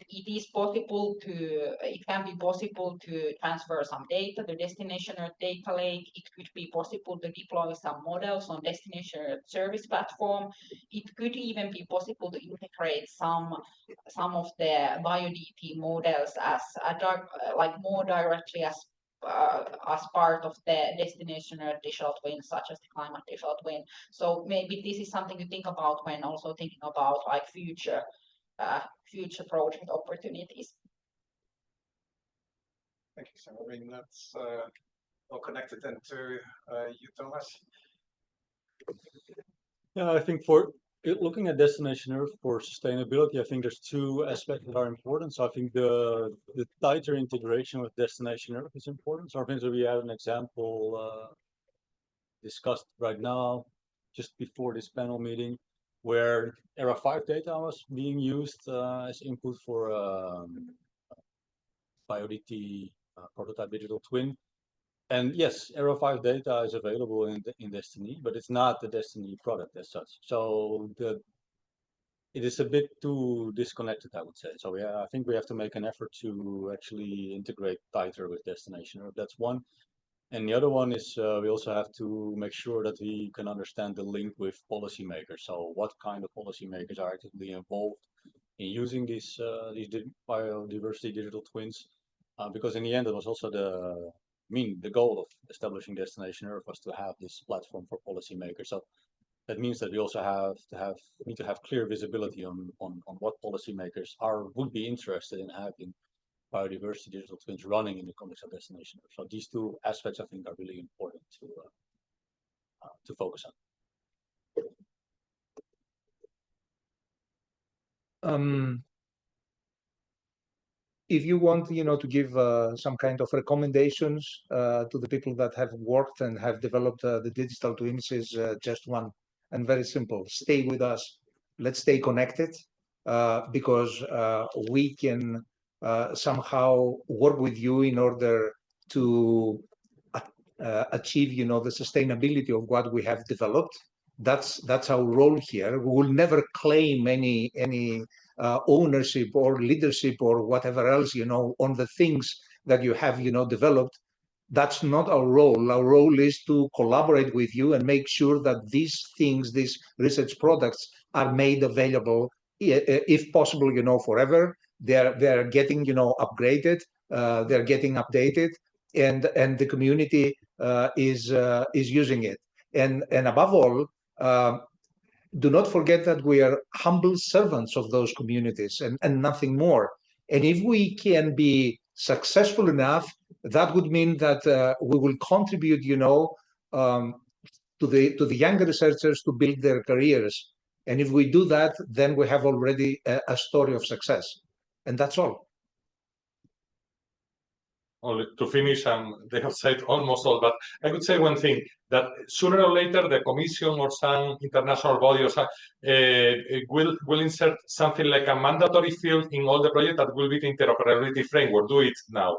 Things that someone will reuse in the future, your services, your data, or everything. And that is part of the interoperability framework, that some projects are having it little by little, but that should be nowadays mandatory. But that is, because that is the biggest problems we are having nowadays, we are facing, as Tobias and we have been speaking about. So think about it. That is the recommendation we do from more the technical point of view.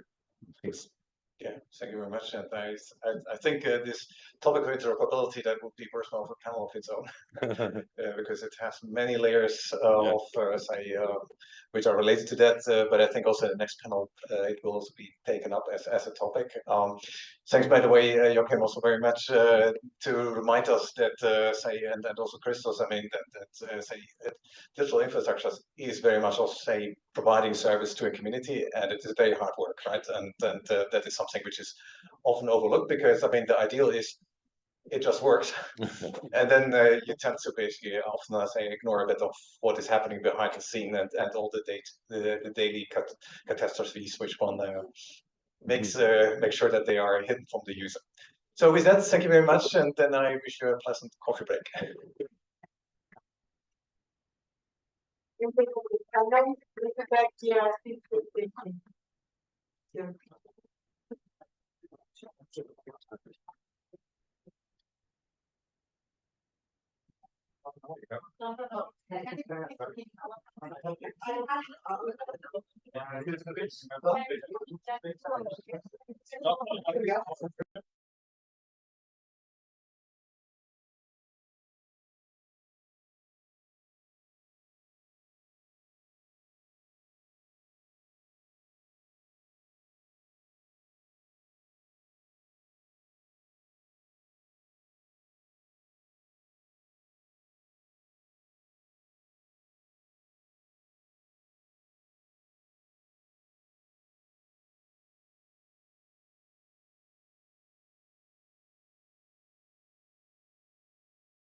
Recording in progress. So now I have to be careful with my words. Hey everyone. So now, if we can continue. Before I invite the next speaker, I have a, you can let the slide, you're sharing, okay. Yes, just to take the momentum that we are all together here, I want to announce that we are going to, yes, meet. That's an informal meeting. After this, for those who are interested, we have made a reservation for this San Bernardo, Piazza San Bernardo 112. Yes, you don't need to share this with that's for those who are in Rome. So we would be meeting at 5 in this place. It's only 15 minutes walking from here. We can go straight from here. It's totally volunteered. It's at your own costs. It will be officially, the event is officially over at 4:15, but we would like to stay together a bit longer. So please, if you're interested, for those who are here, let's join. Let's have a happy hour after the event. And now, back to the panels. I would like to invite now Sara to take the stage. Sara Garavelli from CSC will chair this panel. Thank you, Sara.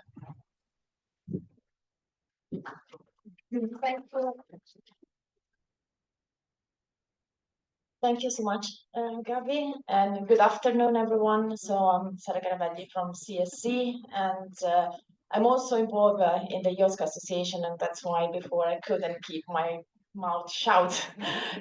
That's why. Okay, so in the meantime, I call on stage the panelists. If you can come here in the meantime. And very briefly, so what we will be doing in the final hour, so we will have a discussion on the biodiversity digital twins and potential integration in DestinE from the data perspective. So we wanted to try to decouple the two aspects, digital infrastructure from data, but I saw that in the previous panel it was very difficult not to talk about the data. And I mean, that's the essence of the digital twins. So we will pick up some of the points that also we started discussing before and invite everyone, especially, I mean, the representative also that were in the previous panel to feel free to contribute. But first of all, I would like to introduce the panelists, and we can have a short round of introduction. So just your name, your organization, and your role or the perspective. And as you see, we have 3 panelists in person and 1 online. So I start from the room. Maybe Franca, you can start. Of course, sure.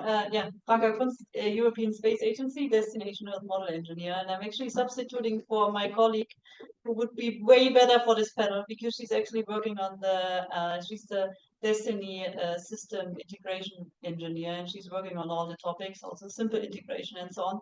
So she would be much better. She provided me with her notes, so I'm trying my best. If I cannot answer all of it, of course, you can contact her, but let's see how far we can get. Yeah, and thank you, Franca, for stepping in. Yeah. Hi, my name is Alan Souza. I work at the University of Helsinki. My background is in ecology, mostly on aquatic ecology, working in different environments. But recently I am more focused on data stewardship, and I'm involved in ELTER in fields that are related to data mobilization and different aspects of the cyber infrastructure. My name is Dag Andresen from the University of Oslo, where I'm also the GBIF node manager for Norway in this network of GBIF, and also have other roles in GBIF. In BioDT, together with Dimitri Shigel from the GBIF Secretariat, we were leading the work package on the use cases, the data streams, and the skills needed to establish those data streams. Thank you, and we'll go online. Sorry, I got distracted. My name is Haris Hadjikyriakou. I work at the EODC, the Earth Observation Data Center in Vienna. I work there as a project manager, and we have been involved both in the DestinE initiative, but also in the Green Deal data space, which I think I was invited to give my perspective from. Thank you. Yes, thank you, Haris. Okay, so I think I would like to start the panel from maybe the perspective of Doug and Alan, because we'll start reflecting on your experience in BioDT. So what are your lessons learned or the challenges from the work that you've been doing in BioDT from a data perspective? Yeah, so from the data perspective, we started off by aiming to feed all the data streams in through the research infrastructures.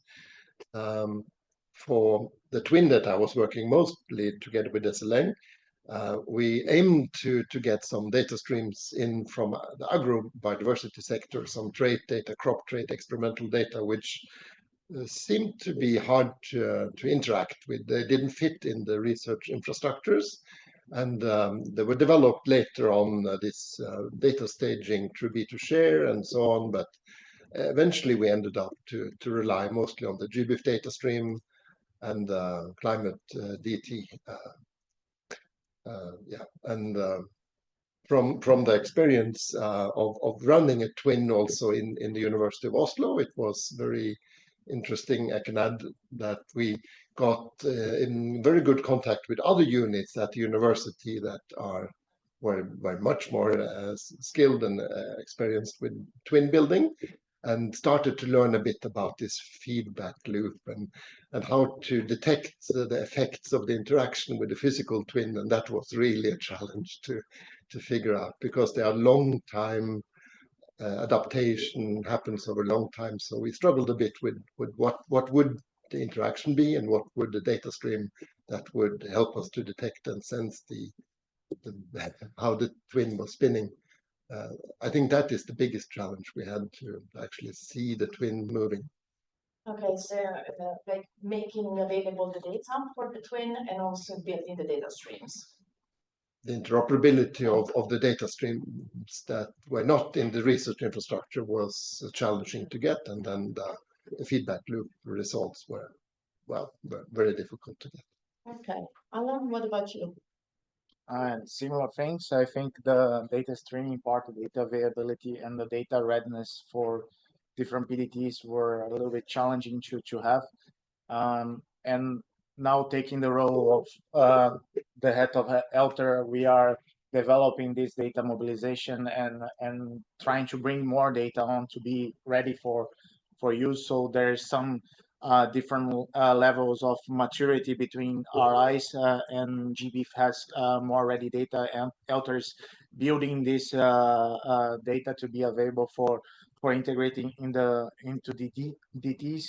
And I think also that was difficult to actually, sometimes the data that were used for some of the things were not in any of those. For instance, the bird data was in a different place. So the building this data streaming part was also something that was challenging, and I think that is something that I would say that is a lesson learned, that we need to work towards making the data available and work together and to make it interoperable as well with other RIs. Okay, thanks. Maybe what about the other digital twin BioDT? Maybe if anyone wants to add, there is one hand there. Anything else from your perspective? I think we have two types of data, right? We have the data which we are using as a response and the data which we are using as a predictor. So the biodiversity data is the data which we are using as a response. So especially in our case, we are relying on occurrence data and then climate data. So climate data is averaged over a long period of time, and because of that, we don't expect that much dynamics. The dynamic happen on the occurrence data. So in that case, when it's come to that, this feedback loop, in digital twins, we have three sensors. the sensors which are sensing whether data is changing remarkably as the data source or not. But in this process, we are not using all data. We are filtering the data, which means we filter those which are spatially autocorrelated. We remove duplicates. So the second time, so the data is changing, you cannot be sure whether the data has changed in quantity or in quality. In order to do that, each data should have its own index. And in GBIF, each record has an index, and because of that, you can easily sense how you can index those data, and you can know whether it has changed both quantitatively and qualitatively, and based on that, you can make a decision. In order to run the model, the data should be changed significantly, and because of that, especially this data indexing, that's also really very important. That can be related to interoperability, especially when we are getting data from different sources. That can also be a challenge. The other thing, when it comes to feedback loop, we have two types of feedback loop. The one which is related to data, the one which I was talking about, but there is also like what we call these actuators. That's, for example, like using a digital twin, you may detect a forest fire is happening, but the twin is not going to extinguish that fire. Rather, it informs you that the fire is harming so that you take an action. It's not the machine which is taking an action in case of biodiversity. So we have to also see a policy intervention plus, like interventional actuators and policy recommendation. So the feedback loop is more of a policy recommendation. In case of biodiversity, you shouldn't be too ambitious about this feedback loop, I would say. Okay, but then, so if I understand correctly, we are talking about the challenge stays at the level of data input preparation, and already having a good data input sorted, that would be good for the digital twins. And then your point about the feedback loop data, what is that more about? Because I understand that you say that has an impact on policy decisions, but where is the challenge there? On the data. On making available the data, or making the data reusable? In making data fair. If the data is not fair, you cannot know whether the data has changed qualitatively. Okay, so it's to reinforce the trustworthiness of the data, that as an output. Okay, thank you. But also whether the change that we detect is a result of the intervention. That's also very hard to know. Okay, maybe you want to ask Harriet online, because maybe you had similar experiences in implementation of digital twins or similar. What is your take on this? Do you agree with what has been said, or? So during the preparatory action for the Green Deal data space, we interacted a lot with scientists from the biodiversity sector, because that was one of the strategies that we were looking at. And we discussed a lot about with them about their main problems, their main challenges as well when they deal with biodiversity data. The main problems that they mentioned was the data harmonization, first of all. So the fact that data come from different organizations, sectors, and so on. They are structured in different way. They are in different formats or standards. Of course, many of them are in different resolutions. So when they need to fit them into their model or whatever they're doing, they have to spend quite some time into making them uniform, harmonizing them so that they can use them. Apart from the parameters of the data themselves, another problem that we saw quite often was that data were not available due to legal or ethical barriers. So the governance, let's say, did not allow that the data is available to the users. And then more specifically, we saw that a lot also in like neighboring countries. There are studies that were involving more than one country, like neighboring countries, and they had quite some extra effort to put to harmonize the data of the one country with the data of the neighboring country. That's when it comes to the data that they could access. Then they mentioned a lot about data that was missing, and that is in situ data, especially from the global south. They mentioned that modeling is significantly, in certain cases, it is significantly influenced when the in situ data come only from the global north and not from the global south, when we're looking in global modeling, right? And also the lack of real-time data in certain cases. And maybe I stop here. I keep some of my Okay. for later. Thanks. I don't know, Franca, if you want to reflect from your experience. Yes, of course. So first to be said, of course, we are not the expert in the one who are working with the data. ESA is not working with the data. Of course, ESA, for example, we're responsible of making satellite data available to everyone.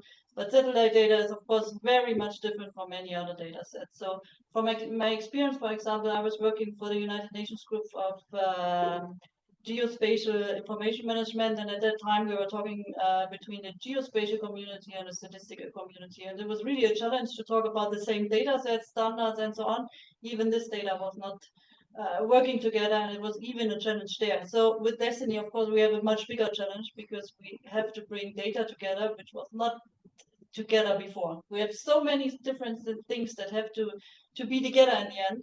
It's a huge challenge. Of course, ESA is not responsible for the data lake. EUMETSAT is, so they are working on making everything happen, of course. So we want to have the data at least interoperable, not always in one space, because we cannot have all the data in one space. That would not be possible with all the volume you were talking about. So we have federated data spaces available.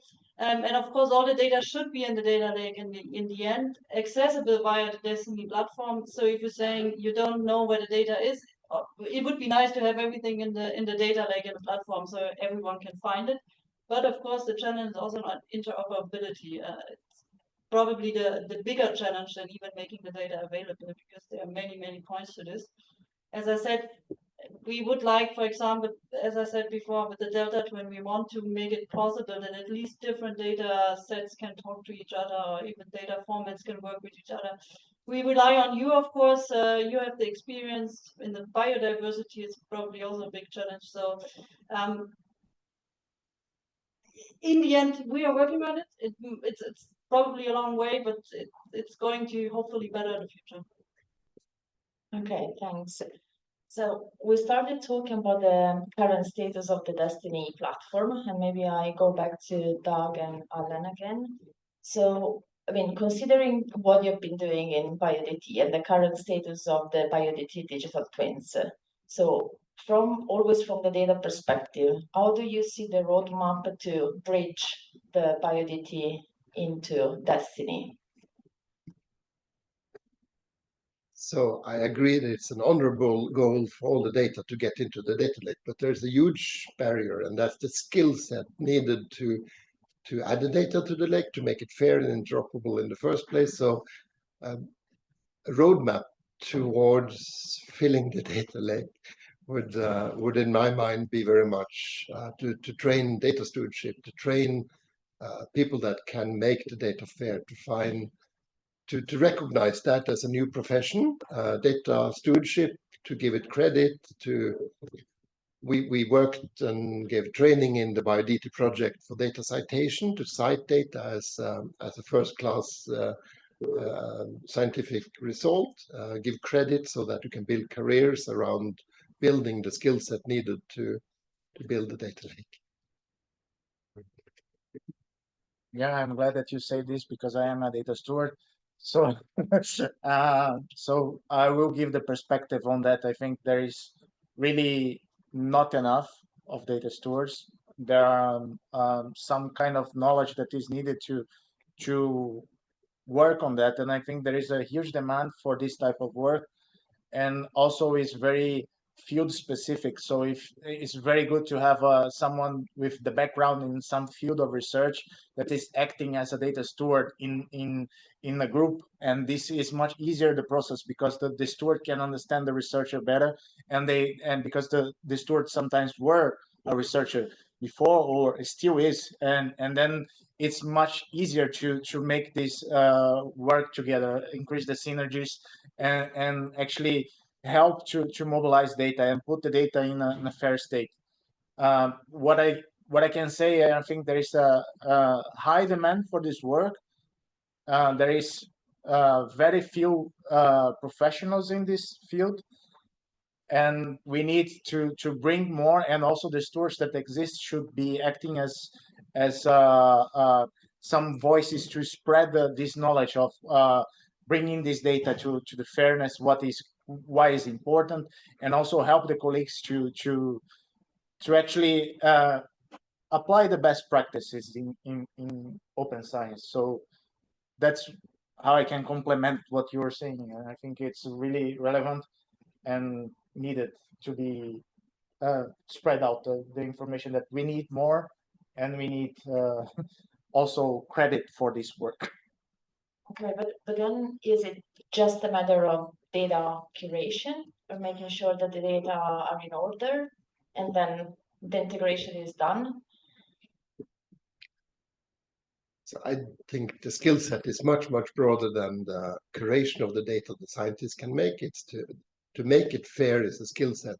For example, in BioDT, we gained a lot of help from Klaus Weiland and his group in Schenkenberg, as you just saw Klaus presenting the RO crates and so on. It's a skill set that you need to have, and we observed, and maybe we are able to replicate and make our own RO crates, but I think that's way beyond just data curation. Haris, I've seen you nodding from online. Yes, because I totally agree. At the same time, I was also thinking that some data, I also mentioned it before, that some data are not easily available because of legal reasons. So I think that one of the barriers is that one as well. And to make them more easily available, the licensing agreements around them should also be harmonized, and the constraints should be clearly identified, and we should try to overcome them. This is what I want to add. Okay. Thomas this morning mentioned also a challenge related to scaling up, right? Also maybe from regional to or local to European. How do you see that from the data perspective, or maybe from the global also aspect? Yeah. I think there is huge heterogeneity on the data, how different institutions are treating the data, and could be the same data, but there is not many people following the proper terms, the Darwin core or other vocabularies to harmonize the terms used in the data set, and also the formats and where to put the data, all this basic information on how to treat your data, how to build the data in a way that is fair, which is machine actionable. All these aspects are relevant and needed, but they are not spread evenly across different countries. And I think this was mentioned before. There is huge difference between different countries, especially in the global south. I am also from global south. I can talk by experience. There is some more work needed there, because this was discussed previously on the sustainability aspect, and I think this is really important here, that the funding for this type of work is unevenly distributed across the globe, and even inside Europe there are huge differences in countries in the personnel dedicated to work as data stewards, and this work is usually relegated to some scientists that have data skills, and then this person is actually taking more responsibilities but gaining no credit, and the researchers do not see the reason to engage in this fairness approach, because they do not gain any traceable record that they can put on their CV. And this is also the perspective for the funding agencies that should be providing more incentives for researchers and everyone working in science to actually engage in open science initiatives. Yeah. So again, to just echo the need for recognition and career building for data stewardship as a scientific profession. I try to show the maps of coverage of GBIF data. Of course, there is not really aligned with where we know the biodiversity hotspots are. So the lack of data is one thing. One thing we discovered in BioDT is that there's a division between mechanistic models that are more working better in the area where they're built, and statistical models like species distribution models that can be made for a new area, for a global coverage, as long as there are data, of course, to learn from. Okay, and maybe just a follow-up question. What is the added value that you see of a potential integration of the BioDTs in DestinE? Because I think we all agree this morning that there should be an added value, right, to do that. What do you think? That's a difficult question. Well, a lot of the focus is now, of course, on the war and preparation for war, and then second, for the climate change. The biodiversity crisis hasn't been given enough focus and attention. It's slow moving, but it's bigger impact. So that alone is a reason to have more data, to understand better the crisis we are in and how it's evolving. These digital twins that we made in BioDTs are prototypes. They are the first beginning of learning how to build this, and we should continue to build on that experience. I think the skill set we gained is more important than the technology we built. I think there's a lot of potential to improve the twins, the technology. So I think the skill learned by building them are the main outcome. Okay. Any questions from the audience? The audience is very silent. Oh, go ahead. Oh, wait a second. One thing that was mentioned in the morning was bias in data, especially in the GBIF data. I didn't hear that as being one of the problems in data. Was it not? Or can you tell anything about that? So, of course, it's a huge problem if we can trust and not trust. In many of the twins we are building, I think we are building it where we have data available, and also what we were aiming at in the twin we built was the data that was available and where we could generate models that we could use. So, of course, it was shifted a bit to where we had data available. We had the freedom to play a bit and to shift interest.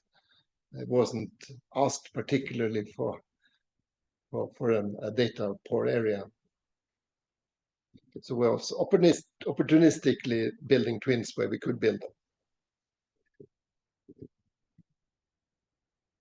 Thank you for this interesting conversation. We heard a lot about AI in this conference, mostly around the use of AI models. But you've spoken about the quality of metadata and formats and so on for your data, at least in some of the problems. Is there a role for using assistive AI in order to be able to accelerate the improving of the quality of data, metadata, and its interoperability, in order to be able to at least support some of this gap we have in the availability of data stewards? So we kind of turbocharge our data stewards through assistive AI. Do you see that as a threat or as a possibility? So, together with Voter, we're having a workshop in 2 weeks trying to start to build a robot data stewardship. We are we are trying to use this annotation systems and have robots. We've been building prototype now for a data stewardship robot to make Darwin core data from unstructured data, even from images of specimens, and process that through ChatGPT and other large language model systems. So at least in Oslo, that's generating more enthusiasm than fear among my colleagues in data stewardship. So it's being embraced, I think, by GBIF and Disco, and it's we don't see maybe we should be afraid. Yeah. So far we are not. No. Do you want to add anything? Yeah, just it's not a threat. I think it's just another tool that we can use, and it's good, I think.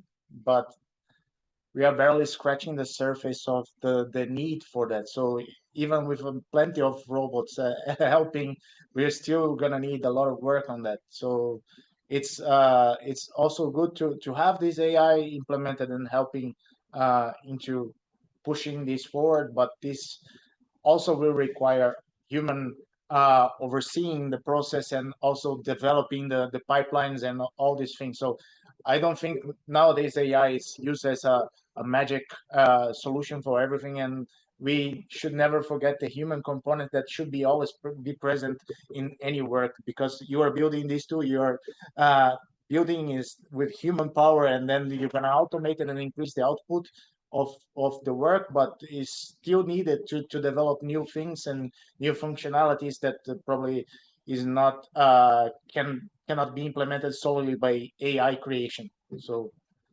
this is how I see. Maybe I'm not seeing the full picture. Thank you. There is a hand raised there.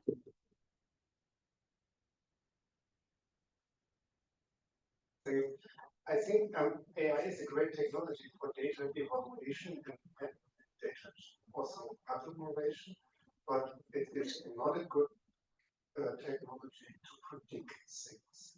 That's why the statistical model, and a statistical model can only interpolate in your data set. If we are talking about biodiversity, which we want to predict in a changing world due to climate and landscape changes, AI will fail automatically if it is trained on data from the past. This is clear mathematics. No? So this is given. So there are mechanistic models are needed to process that, which is more painful as said, but it's the only way to predict in a changing world. Okay, thank you. Maybe, Franca, I get back to you about the question. Can I answer this question on the AI? Oh, of course. Right. Not that I know much about it, but of course AI is a big topic also in Destination Earth. We have to work with it. But actually, if you go on the website, and actually UNIMITSAT right now has a procurement open which says Destination Earth framework for preparing AI-ready data. And what they're doing or want to do is that they're going to provide a tool set for scientists that they can pre-process their data for AI activities. And this will be also available, of course, for biodiversity data. So if your data will be in the data lake, this can be used to pre-process your data and so on. So overall, we also working on AI, also on the platform and so on. For example, in the future, we will have some AI bot where you can ask about data in the Destination Earth system, and this bot will give you an answer in an easy way, so you can interact with this differently. But just to say, also UNIMITSAT is working on the AI part. Yeah, and then at this point I complement then just to say that also in the IOSC area there are calls in that direction to merge Gen AI and the research workflows. So that's in our work. But also with my CSC hat in the LumiAI factory, also we are looking in workflows to support research workflows from AI perspective. So this is indeed something that will come up in the next years. What I wanted you to comment is from your DestinE perspective, how do you see the biodiversity digital twins potential integration? So this morning we heard an invitation for the community to be engaged. So what is the expectation or the wish? Okay, that's if I can wish for it. I mean, I think it's really, and I will come back to the added value of the biodiversity. I think there's a need for the biodiversity digital twin, whatever they will look like, to be within the DestinE system. They have to be in there. They're part of the Earth. They part of the full picture, so we have to have them in there. And I think the real value is that we make it available to users and stakeholders who haven't been able to access the data before. So DestinE is for policymakers, public institutions, and if you have it in the DestinE system, it will be available for them, and it should be available for them. So I think it's a real value there. And when I would like, if I can wish something, then I would say yes. I would like to have different or many biodiversity digital twins working together to have the full picture to prevent the biodiversity crisis, or at least to adapt to it. Thank you. So we talk about DestinE, but Haris, can you tell us a bit more what's happening in the Green Deal data space? Maybe, I don't know even if everyone is familiar with that, so maybe you can mention a bit what's the situation there. The situation, that's a generic question, where to start from. About the situation, the Green Deal data space just entered the deployment phase, right? The related project called SAGE started last month, and by the end of this project, the Green Deal data space is going to serve the users operationally. With respect to biodiversity data and facilitating the access to them, I would say that the Green Deal data space is going to have a major role in that, as one of the main objectives is, of course, to offer the data in a fair way, to ensure seamless access, but also because we talked about the trustworthiness earlier and the quality, to give indicators, to say the least, about the quality of the data. Now, I'm not a biodiversity expert, to be honest, so correct me if I'm wrong. But from what I know, studies of biodiversity data include data from different sectors, speaking about climate, hydrology, land use, and so on. So as the Green Deal data space is going to host data from all these sectors, it's going to make the data exchange for biodiversity studies much easier, hopefully, than it is now. And of course, it's going to provide a more structured governance when speaking about sensitive data again. We think that data sharing should be more encouraged in general in Europe. It should be in the focus. We should be as open as possible. Of course, not everything can be open. That is clear and understood, but we should have more standardized ways of providing and accessing the data, and the Green Deal data space hopefully will play a significant role there. I don't know if that answers your question already. Yeah, so that was good information, but maybe I wanted to ask you, what is the integration or the idea of integration between the Green Deal data space and DestinE, if any, already? I wouldn't have a solid statement on that yet, because we just started our project. In the preparatory action, which was happening during the last 2 years or so, we did, of course, exchange with Destination Earth, and we we want to make sure, we will make sure that both on the data but also on the technology side we are aligned. But I will not have more solid details to share with you yet because it is starting only now. Okay, but then maybe just to explain better to the, I mean, you have the biodiversity community here in the room. So what should be their expectation when the Green Deal data space is in place? What they can do better that they couldn't do before? I think that the main point is a more fair access to the data. Data from different sectors that should be used together, should be combined, should be found in a more centralized and standardized way. This is the main objective. The data, of course, is going to be hosted in a decentralized way, as we were discussing earlier, but the cataloging of them is going to facilitate the discovery and the access to the data at the end of the day. I think this should be the main expectation. Okay, thank you. And I think this goes very well in the direction of the initial discussion that we have, that should sort out somehow or contribute to solve that problem, which is a bit also maybe the statement that I did at the beginning or the previous panel about EOSC in terms of enabling more data interoperability. So that should be the focus of those initiatives. I don't know if the panelists have a view on that, about these initiatives, if you have hopes or not really. There's a lot of concern now with the situation in the US of governance and protection of global data resources. So my hope is that the Green Deal, that the data lakes will truly become international, open access for the international community, particularly the biodiversity rich hotspots where we see that we lack so much data from. That we can help them to generate and fill these gaps. Europe has a lot of data already in the systems, and so I hope that these data lakes, these EOSC services and so on will be available for researchers from other parts of the world that need help too.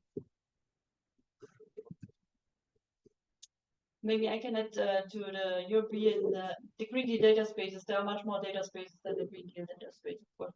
And what we are doing, of course, we would like to be interoperable, ideally with all of them, so they can interact. But my colleague wrote down that we're actually working on integration with Simple right now, so that everything is interoperability, because Simple is, as far as I understood, it's basically plays a major role in these creation and standardization and so on.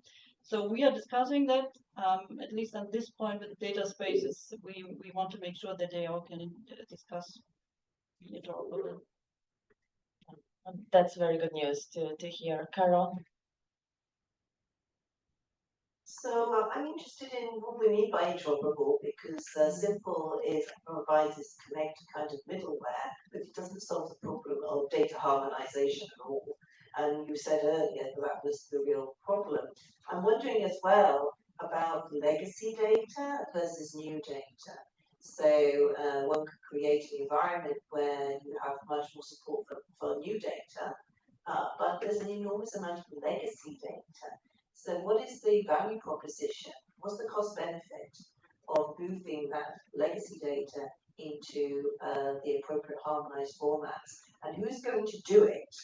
Because the people who built it have gone. That's why it's legacy. Is there a role for a new organization to act as a biodiversity data broker? That's a very interesting question. I don't know if anyone has a... I can try to, yeah. Well, I don't know about the new agency to deal with that. I know that in Elter we are mobilizing legacy data. And we are assuming that there will be some things that are unique for the legacy data because they were collected many years ago with different things and different ways and different places with different granularity and so on. So we are trying to bring this on first as a step to bring the data to be digital at least. And then after that, it's the level 0 data, and then we can think on putting this data in different formats and enhance the usability of the data. But of course, there will be impossible to integrate all legacy data in the standards that are common now. Even the standard observations in Elter that we are mobilizing now, they were collected differently using different instrumentation and so on. So it's very difficult to integrate everything in a single way. And who is doing this work is actually are people working in the research stations. They are in Elter, we are having this pilot where we are funding some of the research stations to mobilize their data. We got 54 applications from 13 countries. Now it's closed, it's running the mobilization. We are expect to mobilize all these data from 6 different types of summer observation that were collected across Europe in different ways by October. So this is just a pilot that we are doing, and we are expecting to learn from the process. And this is at least the first step, in my opinion, to bring the legacy data on. But of course, there is the question, this is done because there is some funding. Of course, we also got the offer, or we were approached by some institutions that were eager to contribute without any funding. So this is a good sign. So it's a sign that the scientific community is engaging to bring data to further use. But there are many challenges with documentation of the data and who to ask, because many people are gone. And this is the role of the data stewardship, is also to work on documentation and making this data accessible and understood by anyone. Yeah. For the people that are not yet completely gone, I launched yesterday. I called for a workshop we have in Tromsø, calling the pensioners, the old retired researchers in Tromsø, to mobilize marine data sets that are legacy data. We had also data calls where we, from the GBIF node of Norway, where we mobilize legacy data from researchers that are very old, 90, 90 years old, from handwritten diaries. And trying, there was a student, she was trying to georeference from handwritten maps where they've been, and talking to the people that are not yet gone. But also, a second thing, the Biodiversity Heritage Library at the Smithsonian or it's a global network coordinated from Smithsonian in Washington, D.C. They have a way to mobilize old diaries and digitize that and supporting this process. At least until now, it has been a global service. I want to add something that's a bit of my personal perspective. There is also a matter of understanding the expectation, because we sometimes deal with, for example, climate data or data that are digital born. And then when you get to the biodiversity data, okay, now we have a lot of discussion, for example, with eDNA data, that is digital born data. But when we are talking about species occurrence that are as important as any other kind of data, it's natural that it's a bit slower process, because it's actually because it was not collected by machines. And I think this is challenging. Yes, we have been, I don't want to get to the point that we are just trying to go to circle. It's just that we need the mechanism, we need the support, and the whole idea of this and many other discussions is that the biodiversity community needs this adjustment of the expectation, but needs the support. I don't know if it's AI or not, I'm going to the direction of commenting on that. But I think when I remember when GBIF was launched, I was doing my master's, so the GBIF platform was brought a lot of attention, but when I started to use the data was, very bad because there were lots of, for example, the coordination, the coordinators, the coordinate were when it was improved to the digital availability. There were problems in the coordinators, in the coordinate systems. So you had many terrestrial species in the ocean. You have tropical plants in Lapland.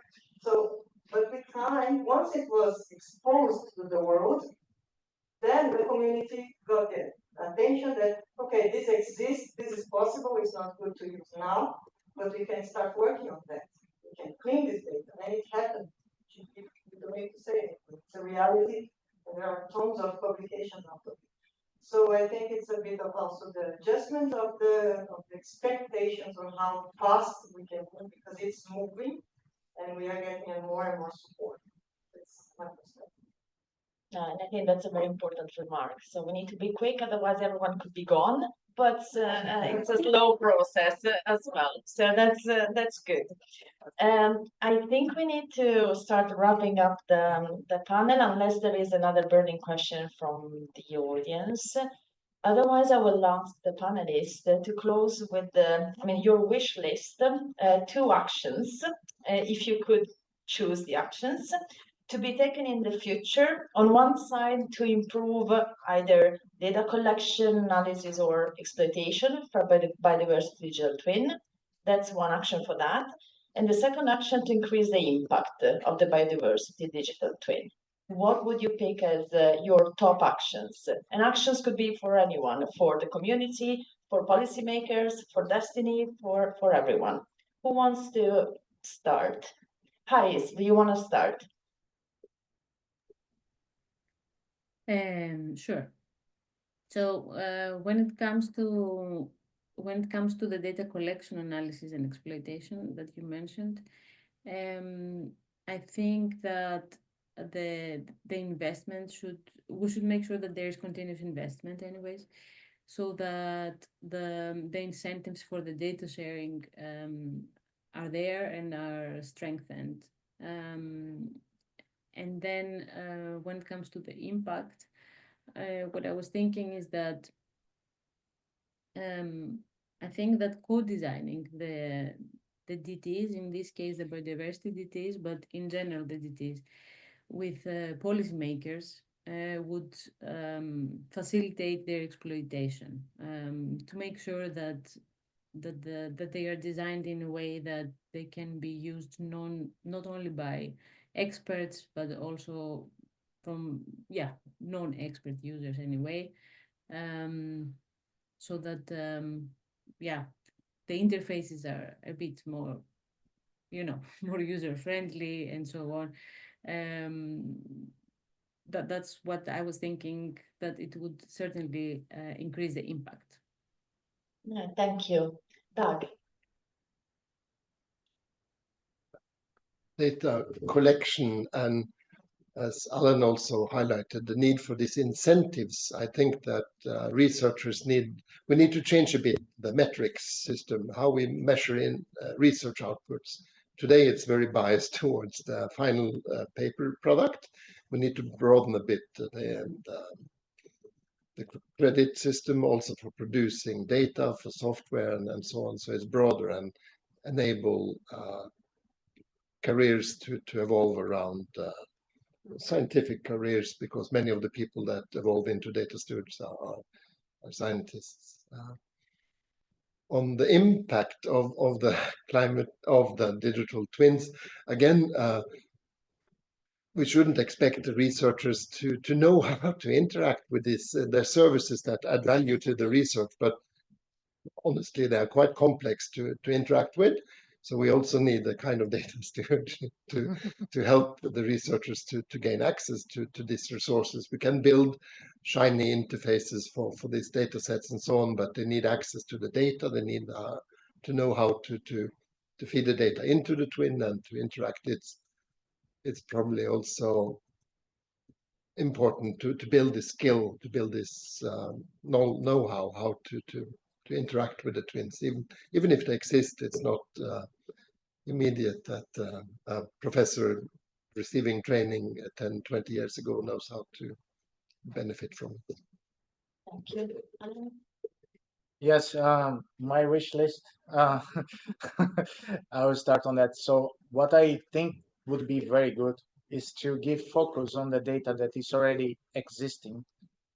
And because this data is usually forgotten, and people are funding projects to get new data and forgetting about the old data that was collected. And many times this old data carries way more value because they were collected in a time period that doesn't exist anymore, is a reference for what we can build. And all these digital twins are focused on biodiversity crisis, on the climate crisis, and all these need to be built on the baseline that was the data that was collected in the past, that many times are hidden in diaries or in old computer drivers that are forgotten or rotten or totally abandoned by many people. So I think there's also intertwined with the incentives in science to build careers on it, because I bet there are a lot of people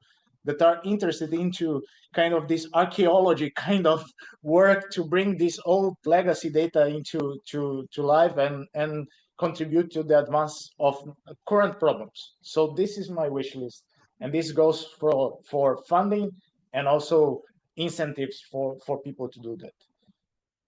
Regarding the impact, also I think it's what Doug said is really pertinent, is that the valuation of this work, like people need to have some more incentives to do that in terms of career advancement. So it should be used in the metrics to expand the role of scientists and stewards and broader this into the evaluation, because you cannot expect a person that is dedicating their time to do this work, which is really important, to have the same scientific output or in terms of papers that scientists that are focused only on writing papers and running the analysis can do, because they are totally different things and require time to develop. And the output is many times not considered as relevant as, which in my opinion, it should be changed. Okay.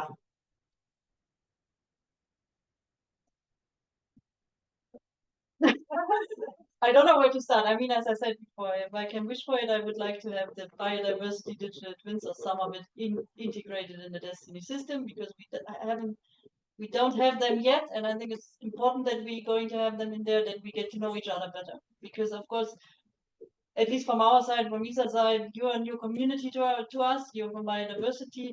So I think it's important that we talk to each other and start somewhere, that we can see how we can work together in the future somehow.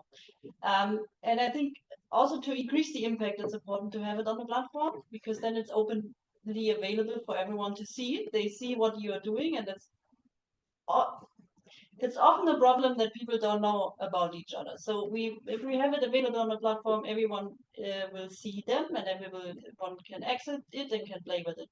And actually, one small solution we have right now to increase the impact is and it's really nice that Charles talked about co-design, because we actually have a so-called co-design methodology toolkit to be ready soon, and we would like to do more projects with it. So it's basically the co-design is basically saying we bring together end users, policymakers, scientists, and service providers to develop something which is really needed in the end, and which really has impact also for policymakers.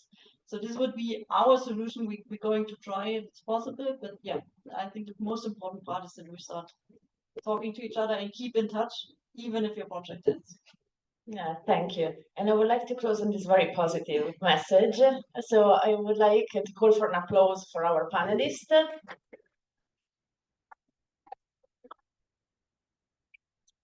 Thank you very much. Thanks, Harry, for joining us online as well. And thank you very much to all of you. And I hand it over back to Gabi for the closing. Thank you.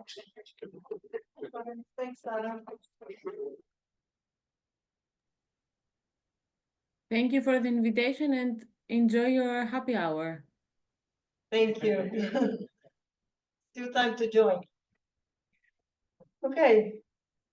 I think, Franca, you can be relaxed. There will be a lot of interest. I know that there are already some BioDT pDTs that are starting this onboarding, and I hope after this meeting there will be more. And I think it's very clear that the added value of having the DestinE, and as you were mentioning, let's start from somewhere, because the worst thing is if we don't start. So there will be more challenges in the way, but as I was mentioning, if we don't have anything to start with, then you cannot improve. So also like inviting the biodiversity community to engage more, and don't be shy, don't be afraid. And short communication for the BioDT Council. The amendment process was approved this morning, so that's very good news. Thanks, Nora, for hard work in gathering all the data. I want also to thank the catering here, Cuckoo, Spazio Europa for providing these nice facilities, Grupo Planet for the tech support, Trust IT and Compla for this amazing organization of the event. All the speakers, the very active audience that brought so much input for the presentation, so many provocative questions. And I will start to lack words to say that BioDT is still going on as a very visionary project. It started in 2022. At that point, there was not much discussion on the biodiversity community on the digital twins. So there was a considerable amount of time in the project that was spent discussing what is a digital twin, what are we building here.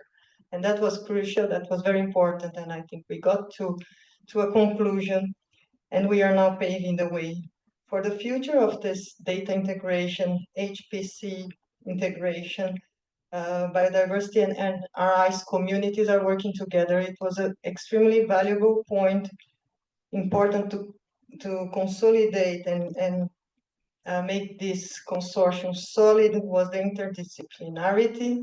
It was the good communication among the biologists, the data scientists, computer scientists, also social scientists, and everybody working together. It's been a truly collaborative work, and that brought clear benefits for this team. So even though the project as a unification of these partners will come to an end, it's very clear that this consortium will continue to meet in many of these different contexts that we have been discussing together in the European and global initiatives. So we will keep developing the work in different contexts, in a different format, but still together. This interdisciplinarity and collaborative space was really something that will benefit the whole community for the future. So, without much more of my words for that, I would like also to thank the Horizon Europe framework and personally Orania for being the project member, all the panelists, all the work package leaders, the whole biodiversity consortium. And with that, I hope to meet you all very soon at 5 in the place I already showed. And please, a big round of applause for the whole audience. Thank you.